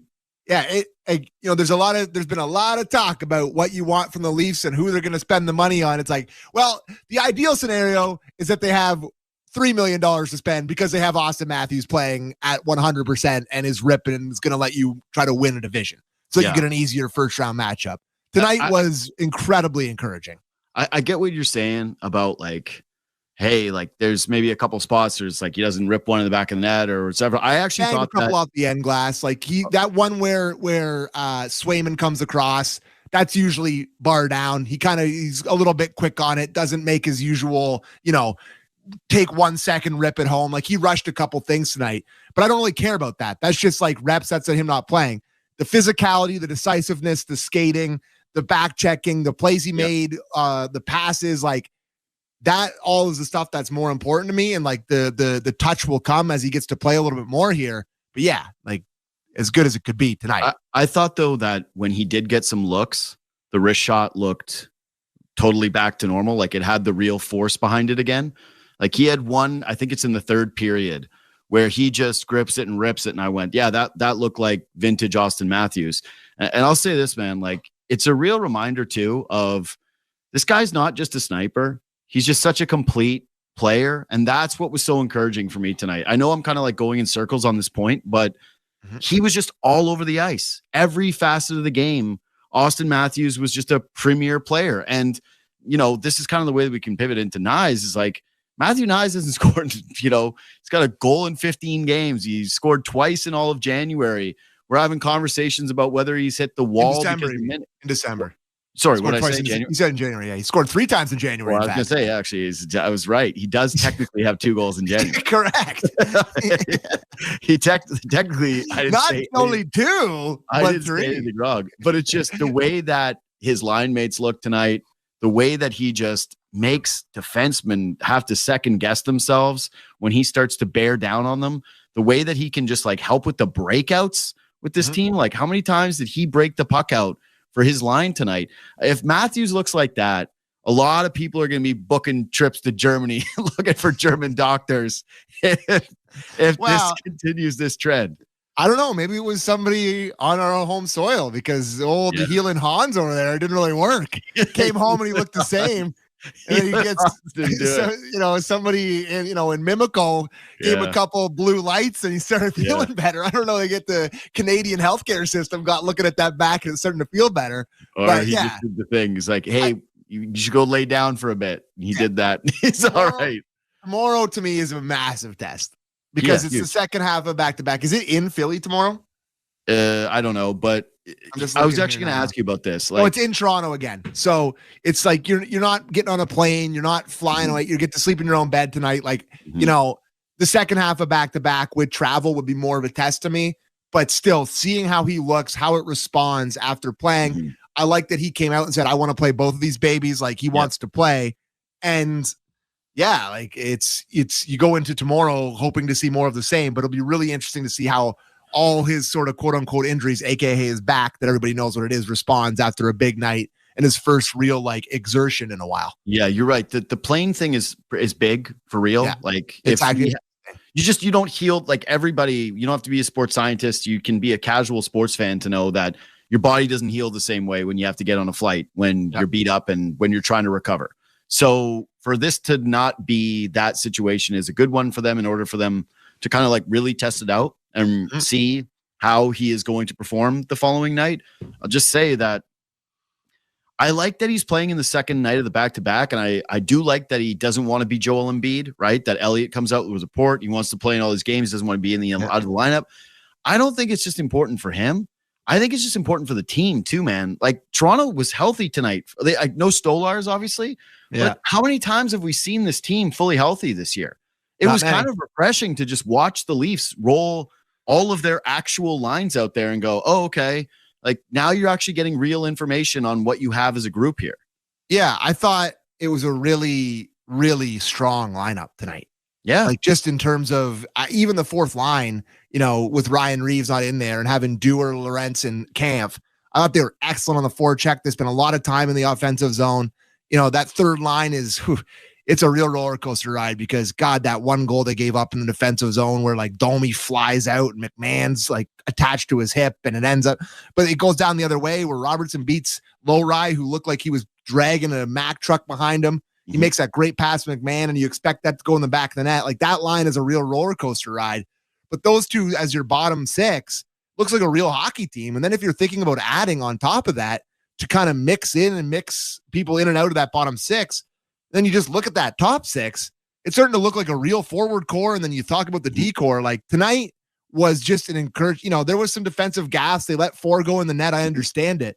But just as like a full lineup tonight, looked like the best team in the Atlantic Division kind of lineup tonight. I thought they looked awesome. I agree. And like the goals against, some of them, like I think you and I both, we were texting a little bit. Wool was not particularly sharp. Nyes was absolutely sharp. Like getting goals. Yeah, I feel bad. Goals wrong. I'm throwing him under the bus. Nyes, we're how long into this show? Nyes had 5 points. He was +6 tonight, 6 shots on goal. Played 18 minutes. And we're like, but I don't think Wall was that great. Well, but hold on though. I just wanted to kind of say that it's like I didn't think that the goals against were all that egregious. Like Wool was bad on the The one that gets scored 12 seconds after the Leafs score was like he couldn't track the puck. That doesn't happen very often. Like he didn't know where it was. It's sitting right in front of his crease. It's like cover the puck, and he doesn't, and it ends up in the back of the net. And then the other one that happens is like McCabe and Tavares, two guys who are used to like winning puck battles and never really making those kinds of mistakes. They just kind of have a bit of like an in-between play where they're too close together and they're like, you. And then it's David Pastrnak who happens to be there, and he rips one past Wool. Another one where it's not I would say a bad goal. It's David Pastrnak, but one where you probably just like want a bit of a save. So I didn't even feel like I felt the shots were even in the game. Like Boston definitely had their moments. They weren't terrible in this game, but just kind of to your point about like the best lineup in the Atlantic look tonight. I never had a moment where I felt like, oh man, Boston's better than Toronto. I kind of felt like, oh man, Boston's lucky to be hanging with these guys despite the shots. Yeah, totally agree. Like I don't like you know my thoughts on earlier on Elise Talk where you were making fun of me for saying that the Bruins suck. I still believe they suck. Well, like, I just think really that it's like one of those things where listen, when the Leafs ultimately lose to them in 7 games in whatever round of the playoffs, like you can clip this, but I don't think they're a very good team. Like I look up and down the lineup. You know what? There's a couple things to me about them is like a lot of Kastelik. It's a lot of of Zaka. It's a lot of Coyle. It's like holy crap. Like I know Pasternak's good. They don't have a lot of dangerous guys. Their blue line is slow. Yeah. Like the Leafs were big. The Leafs are like creating odd man rushes tonight, like getting out on the rush. And you were like, when do you see that? They turned them over in the offensive zone. Like it must have been 10 times tonight. Like, and specifically the one on that Matthews makes the play to Nyes. If we can transition into Nyes here, like McAvoy, he's just not quick enough to make a decision, and bearing down on him is one of the elite two-way centers in the league. Picks his pocket, beautiful saucer pass that Nyes just hammers home. Like and God, like, you know, we don't talk about this very often, but the production on this, like, you know, like the behind the scenes, the camera guy, like the boys better be having a beer talking about that shot that guy got tonight of the low angle of Nyes going bar down. It was an awesome angle. So kudos to the Sportsnet cameraman who got that, because it's just like a perfect, like you see how precise, I don't know if we're going to have it here or not, but a precise bar down off a great saucer pass to cap an incredible night for Nyes. 3 unbelievably nice goals for Matthew Nyes tonight. All gorgeous. Like this tip, the one if you're watching right now, is all world. That's a top 10 like tip of the year. How good is I was actually going to ask, I was going to set this up like, which one do you think was his prettiest goal tonight? I actually do think the first tip, the degree of difficulty. Okay. Like the one where it's like behind the back, that's obviously absurd, but he kind of just loses it in his feet, and that's like an instinctual play, and he throws it there or whatever. That's, you know, that's a great goal. But I think for him to actually be trying behind his back to get a stick on that and have it actually come off and sort of flutter over Swayman. Swayman couldn't believe he got that. He couldn't believe he got that play. So I'm still saying the tip, but God, that second one, the around the back, which he did in the playoffs too, if you'll remember. I forget who it was against. Was it against Florida? He did something similar to this? I'm going goal 2. Like goal 2. No, goal 1's the nicest for me. Goal 2 is just absurd. Like the control for his body going full speed to duck behind the defenseman, track the puck, find it, and goal. Then make that move again, all at like full speed is outrageous. What's the opposite of a Sophie's choice? Because that's what we have here tonight. Like all 3 of these are great choices. They're so nice, dude. I would actually say that's the nicest to me. The 2, it goes 2, 1, 3, but 3 is kind of my favorite. Oh yeah, 3 is so nice. Like listen, you've been following and watching hockey your whole life. There is nothing better than posting in. There just isn't. Like off a sweet saucer pass where you connect on it like it's a home run in the middle of the stick, post up into the top of the net. Yeah, like that's a ridiculous. I take it back. That's the nicest one. No, that's the nicest one. Yeah, it is for sure. As I watch it here again, if you're listening on Spotify or iTunes, the tip is gorgeous and it is, but it's still like the luck is involved in the tip of like getting the stick on it. That was just all world skill. That's insane to point that guy out. Like you roll the tape of that goal and go, how many goals does this kid have in the last month? And people will be like, well, he's Ovechkin. So I'm going to guess that it's 12 and I'd be like, no, 2. Everything just felt right tonight. Everything felt, we're the Crush Boys tonight. He had a huge night. Like, he did. Like I said, like I read off his stat line before, but I'll just do it again quickly here. Yeah. 5 points plus 6 He had a penalty, 6 shots on goal, 2 hits, 1 block shot, 1852. That line had an absurd night. Marner has 5. Marner had 5 points. Yeah. Matthews had 3 points. Marner had the empty netter or whatever. But they're just ridiculous. Even I think Marner got 2 points. No, we only won off empty net. The goal. Yeah. He didn't get an assist on Matthews because it was a foot race. No, he did. He definitely did get it because he saucered it. So he had 2 empty net points. Okay, he so saucered it up the boards. And so it's he gets 2 3 points. He had 3 points and 2 on an empty net. But still, good stuff. That line. Listen, that line. If they, I didn't think that the Tavares line was particularly great tonight. They had their moments, I thought, but if they can get both of these lines going, it's really hard to compete with that. If you can have what Tavares and Nylander and Pacioretty bring at their best in terms of sort of the 2 heavy guys and the elite sniper that finds the soft spots, and then you put these 3 guys up there, that's a formidable top 6. So it's just, getting one of the best 5 guys in the league back in the lineup really makes you look better. It's a stunning revelation. For me, still, as much as this is a team that protects leads, right? And that's been their identity in goaltending. If you're going to have these 3 guys play together, this needs to be the identity of the team. Yep. Those guys just go out, shift over shift, cave you in, turn pucks over, create high danger opportunities. Nyes and Matthews, both Nyes a little bit harder on the forecheck, but Matthews and Marner turning you over along the boards and kind of on your back, scaring you in terms of the making a mistake. And then all of a sudden it turns into a high danger chance. This was kind of, to me, outside of, again, a bit of a shaky start from Wool and a couple of minor mistakes. It's just a blueprint game for the Leafs. So we talk about them playing these complete games, and the reason why they get criticized sometimes even when they win, and why style points matter for this team, is because we do get the odd occasion where they put one together like tonight. Yep, absolutely. And I was just looking at the plus minuses tonight. Yeah, the second line ended up as a -2 tonight, all of them. So they didn't have their best night tonight. Zeros across the boards for all of them. But yeah, they've been really good, and they still ended up more game-winning goals than any Canadian player in the NHL right now. So I'm not. Yeah, Sam Bennett has 1 goal since December 3rd, so he's red hot. Yeah. Anyways, we can move on. That could be a mistake. Paralleling it. Remember when everyone's like, Tavares can't be on the team, and it's well, maybe he could have thought about it. Maybe could have thought about it. Could have thought about it. I think they thought about it. Dave Cameron picking this team? What the hell's going on? Yeah, I will say it's not as encouraging given the junior results of not just taking the best guys. The identity things, you better work. It better work. Better work, guys. Anyway, to close the Nyes points, the guy's up almost 5 minutes a night here this season compared to last year.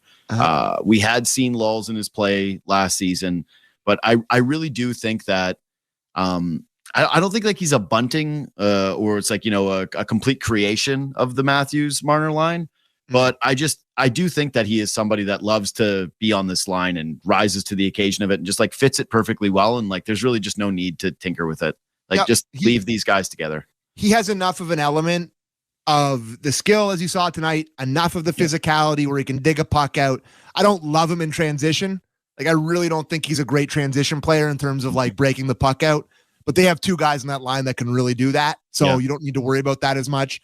But in the offensive zone, he's really dynamic with his physicality, his ability to get to the front of the net. And that's where goals are scored in the playoffs. So, you got to leave these 3 together. And shout out everybody that throws their hat on the ice. Again, McKee would never do it. Buddy, if I'm going to the Leafs game, I'm wearing my A hat. Okay, I know, but it's an A hat kind of night. I've heard there's just no shot of throwing the A hat. And if you're watching on YouTube, you just saw the shot of the night by a Sportsnet camera person. Crushed it. Great job.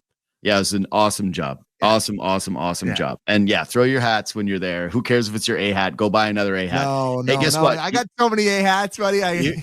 Exactly. You got a million hats and you won't even throw one. No, they're all too good. I've procured the best hat collection in Toronto. So. Outside of the mistake that McCabe made tonight with the in-between play that we mentioned, he was awesome, and he scores a goal. So the Leafs defense gets a goal for the first time since, I think, November 26th. I thought it was November 30th. I saw me, but you could be right. I don't know. Either way, it's a long time. It's been a while. They didn't score in December, and he buries one, and it was a beauty. Yeah, really nice. Good recognition by him to jump up here. And, I mean, if you watch the replay, an awesome pass by Marner where he does that little delay where he puts the stick out a bit further to open up the space, puts it right in the slot for him, and he hammers it home. I would never call him an offensive defenseman, Jake McCabe, but I do think that he has like a touch of offensive instincts where he can make this read. And obviously he has a bit of offensive instincts because he beat, Swayman clean with a wrister. But I do think that he has a little bit of this game. I don't want him to do this a ton. Like I think he's much better when he's focused on defense. You got to do it though. And yeah, there it's an obvious spot. But we always get a little bit worried with him when he gets too horned up offensively and trying to hammer guys. So I like him better when he's picking his spots like this. But yeah, I mean, that was a really, really nice shot. And a guy that's been awesome for the Leafs, player with Tanev, and that contract to me looks really good that they signed him to. I'm happy he's around for a long time. Any other major talking point for you, or you just want to hit the little rapid fire? Is this a major one that I texted you about this? I may be investing in a bit of real estate on Philip Myers Island. No, it's just beyond, like a touch. It's beyond rapid fire. Like, okay, sure. Okay, like just a touch of I like this guy. I don't know, man. I think he's got some size to his game. I think he's shown a little bit of chemistry with Morgan Rielly, which is something that is really hard for the Leafs to find. I think he's making good reads. He's good on the penalty kill. I do think that there's a world where he's this year's like Simone Benoit kind of thing, where they found a guy here where he's bounced around. Now he's got a little bit of stability. He's got a bit of size to his game. Like I'm not saying that he's, I'm not like overstating it here, but I do think that he can be a capable contributor to this team, especially when he shoots right. And the fact that you have your top pair shutdown guys that you're not going to have to worry about trying to pair him with Rielly and overplay him or whatever. Like he's a guy for me that can play 15, 16 minutes a night on your team and potentially play 12 or 11 in a playoff game. That's where I think I'm at on Philip Myers. I've liked what I've seen from him. Been impressed. So my home, I'm not buying a home yet, but I'm getting a little bit like a block, so maybe some waterfront property. Just thinking about a house. Sure. No thoughts on Myers? I thought he was good again tonight. I'm completely indifferent about his game. Okay. And if he's on the playoff roster, it's like because someone's hurt. Okay. I don't know. You know what I like the most about him? What I like the most about him is that it's just like it's more competition. He's on a cheap contract and like there's no bad $880K deal for a big right shot D. But like, I think he's got to be pissed off. I mean, who's Hawkenpaw's agent? That guy's got to be the best agent in the world. Yeah, for sure. Like Hawkenpaw's Myers, like you gave him over $1 million. I can get $850. He's got no knees. How did he get $1.5 million from the Leafs? There needs to be a 30 and 30 on that. Be with an NHL team and get ready to play for Finland for a week and then shut it down. It's like that's it. That's what he got. This good agent. He did a good job. Yeah, like he's fine. Like you can buy your little island. You can. I got a little stock. A little stock. I'm selling my Connor Timmins stock and throwing it into Philip Myers. Is that okay?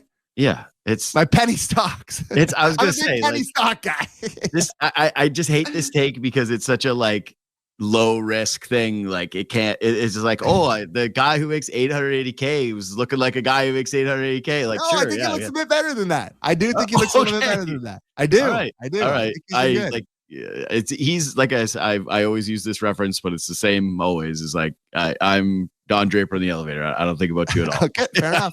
I've just been noticing 51 a little bit out there, not because he's looking like Jake Gardner, but just that 51. I've noticed him a few times. I hate that he wears Jake Gardner. We've already done too much time on. I was gonna say like you're right. But I like him.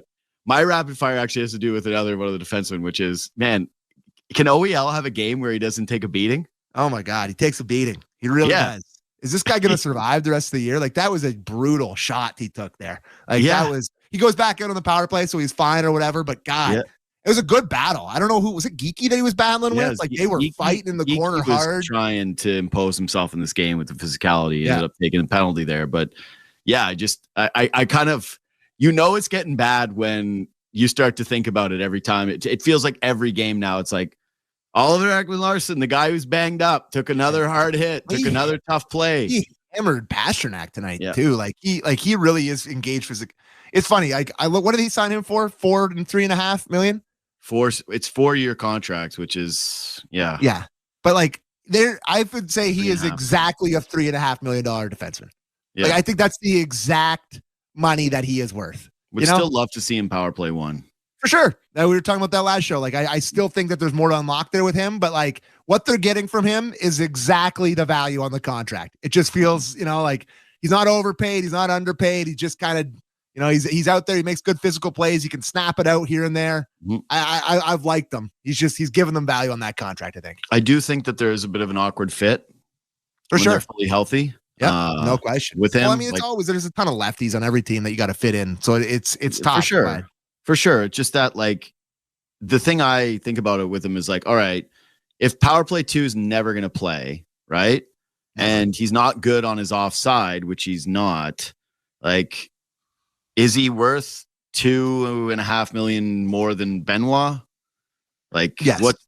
Okay, yes. I'm just saying, like, okay, so is Benoit going to come out of the playoff lineup? He's not worth 3 or 2.5 more than my boy Philip Myers, but he's getting there.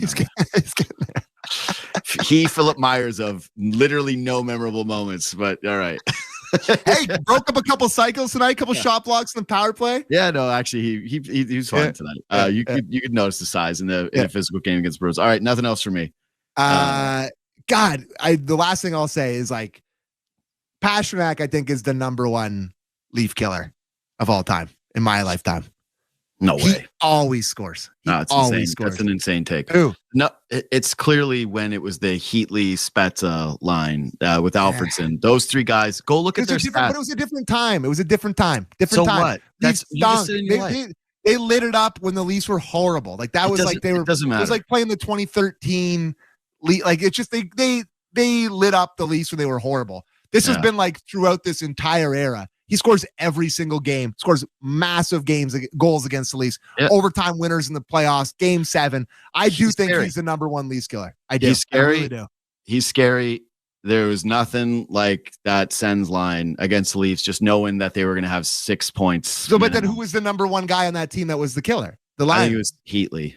So you say Heatley's a bigger Leaf killer than David Pastrnak? Yeah, during that period of time, I was terrified. Right now, like, I who had more career goals against the Leafs? You should look that up. Well, like, yeah, but one guy's played more seasons at this point now. Like, yes, so it's probably around it.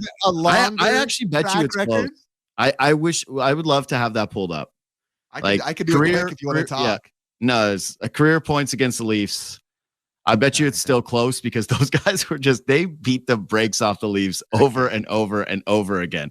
And yes, they didn't do it in the playoffs. So maybe I would say that's like the biggest feather in your cap in terms of the top Leaf killer is Pasternak's done it in the postseason, whereas those guys didn't. Okay, I'm pulling up Heatley's career splits right now. Yeah.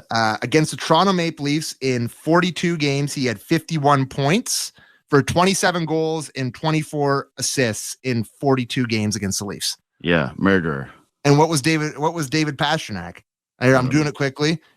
Somebody says, our man says, guys, talk about 44. Talk about 44 while I look this up. No, I'll tell you this. I get this all the time. I would say that, like, listen, I love the DMs at JD Bunkus on Instagram and Twitter. Like, I like it when people reach out.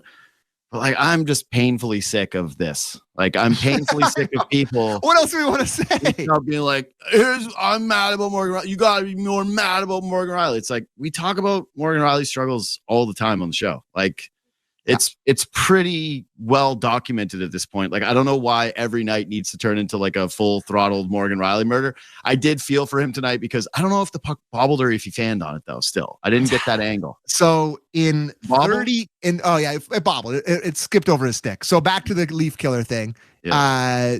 Heatley was 27 goals in 42 games. Mm-hmm. Pastrnak is 20 goals in 30 games. Mm-hmm. So they're on track, and I don't think that includes playoffs. So if you add the playoffs to that or whatever, but anyways, it's close. They're both big time. Either way, it's not like your answer is not like egregious to me. Like, I think my reaction was bad when you first said it. Yeah, because I'm just like I think I usually just push back to the recency bias stuff, but I just remember this a while now, bud. We're getting old. Like, this has been a long time of Pastrnak murdering the Leafs. No, it has been. I'm just saying that, like, I lived in Ottawa during that time. Yeah, I went to all those games.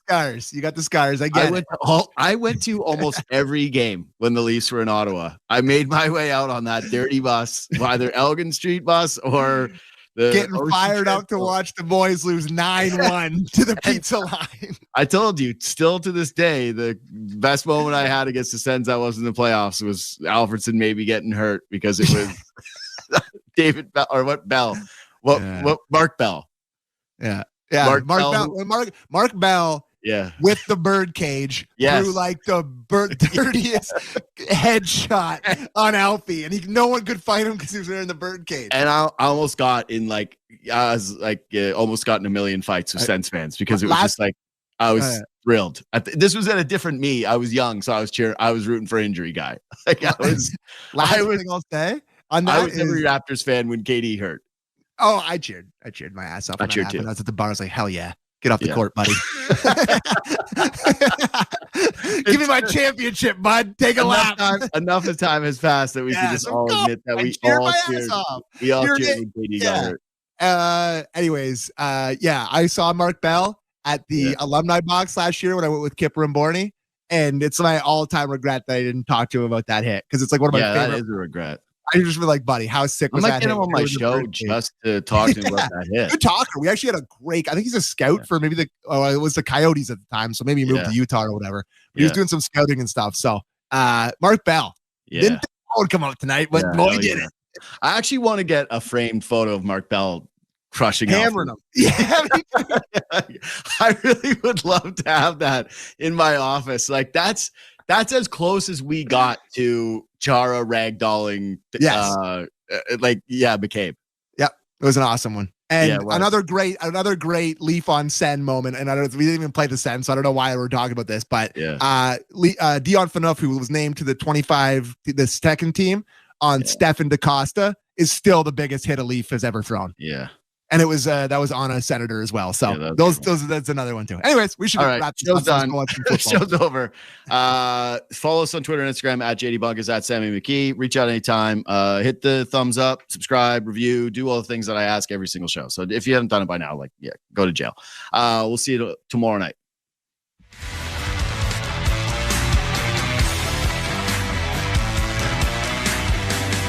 From the biggest stadiums to the coziest holes in the wall.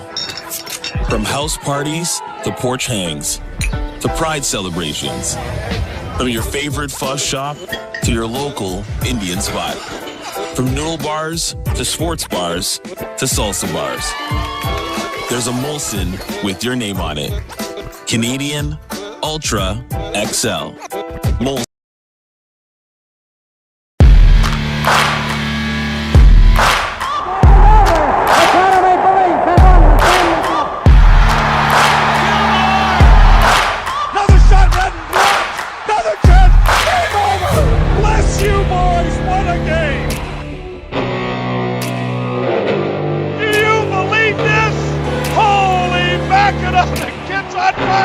They're going to the second round.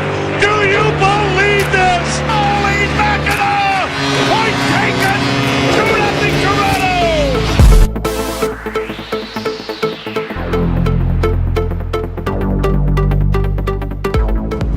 2-on-1. Marner in over the line looking for Tavares.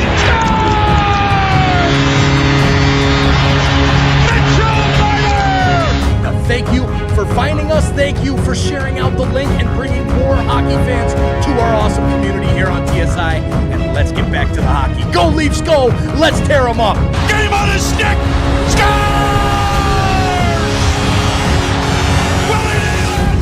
Changing the world, one insider at a time. We'll see you in the chat. And holy Mackinac, go Leafs, go.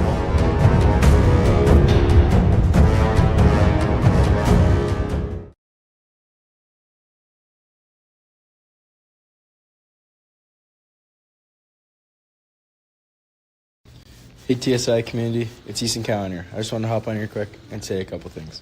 First off, I want to wish you all a happy and healthy new year. I hope 2025 brings good things for you guys, and I hope you guys have a great year. Hopefully I can meet some of you guys soon. See you later.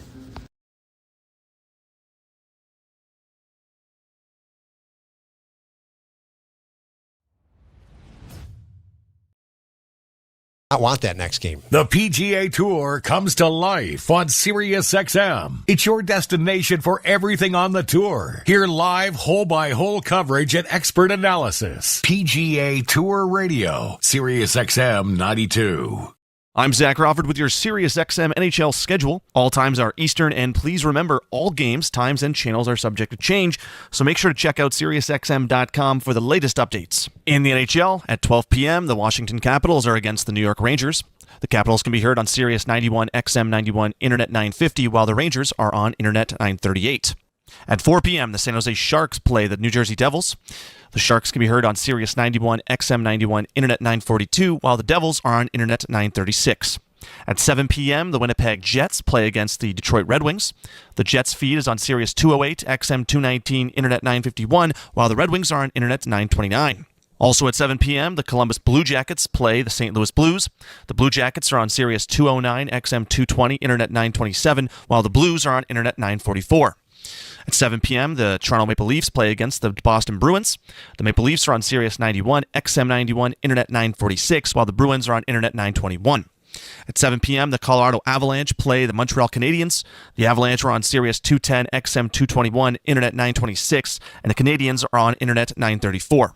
Also at 7 p.m., the Carolina Hurricanes play the Minnesota Wild. The Hurricanes are on XM 223, Internet 924, while the Wild are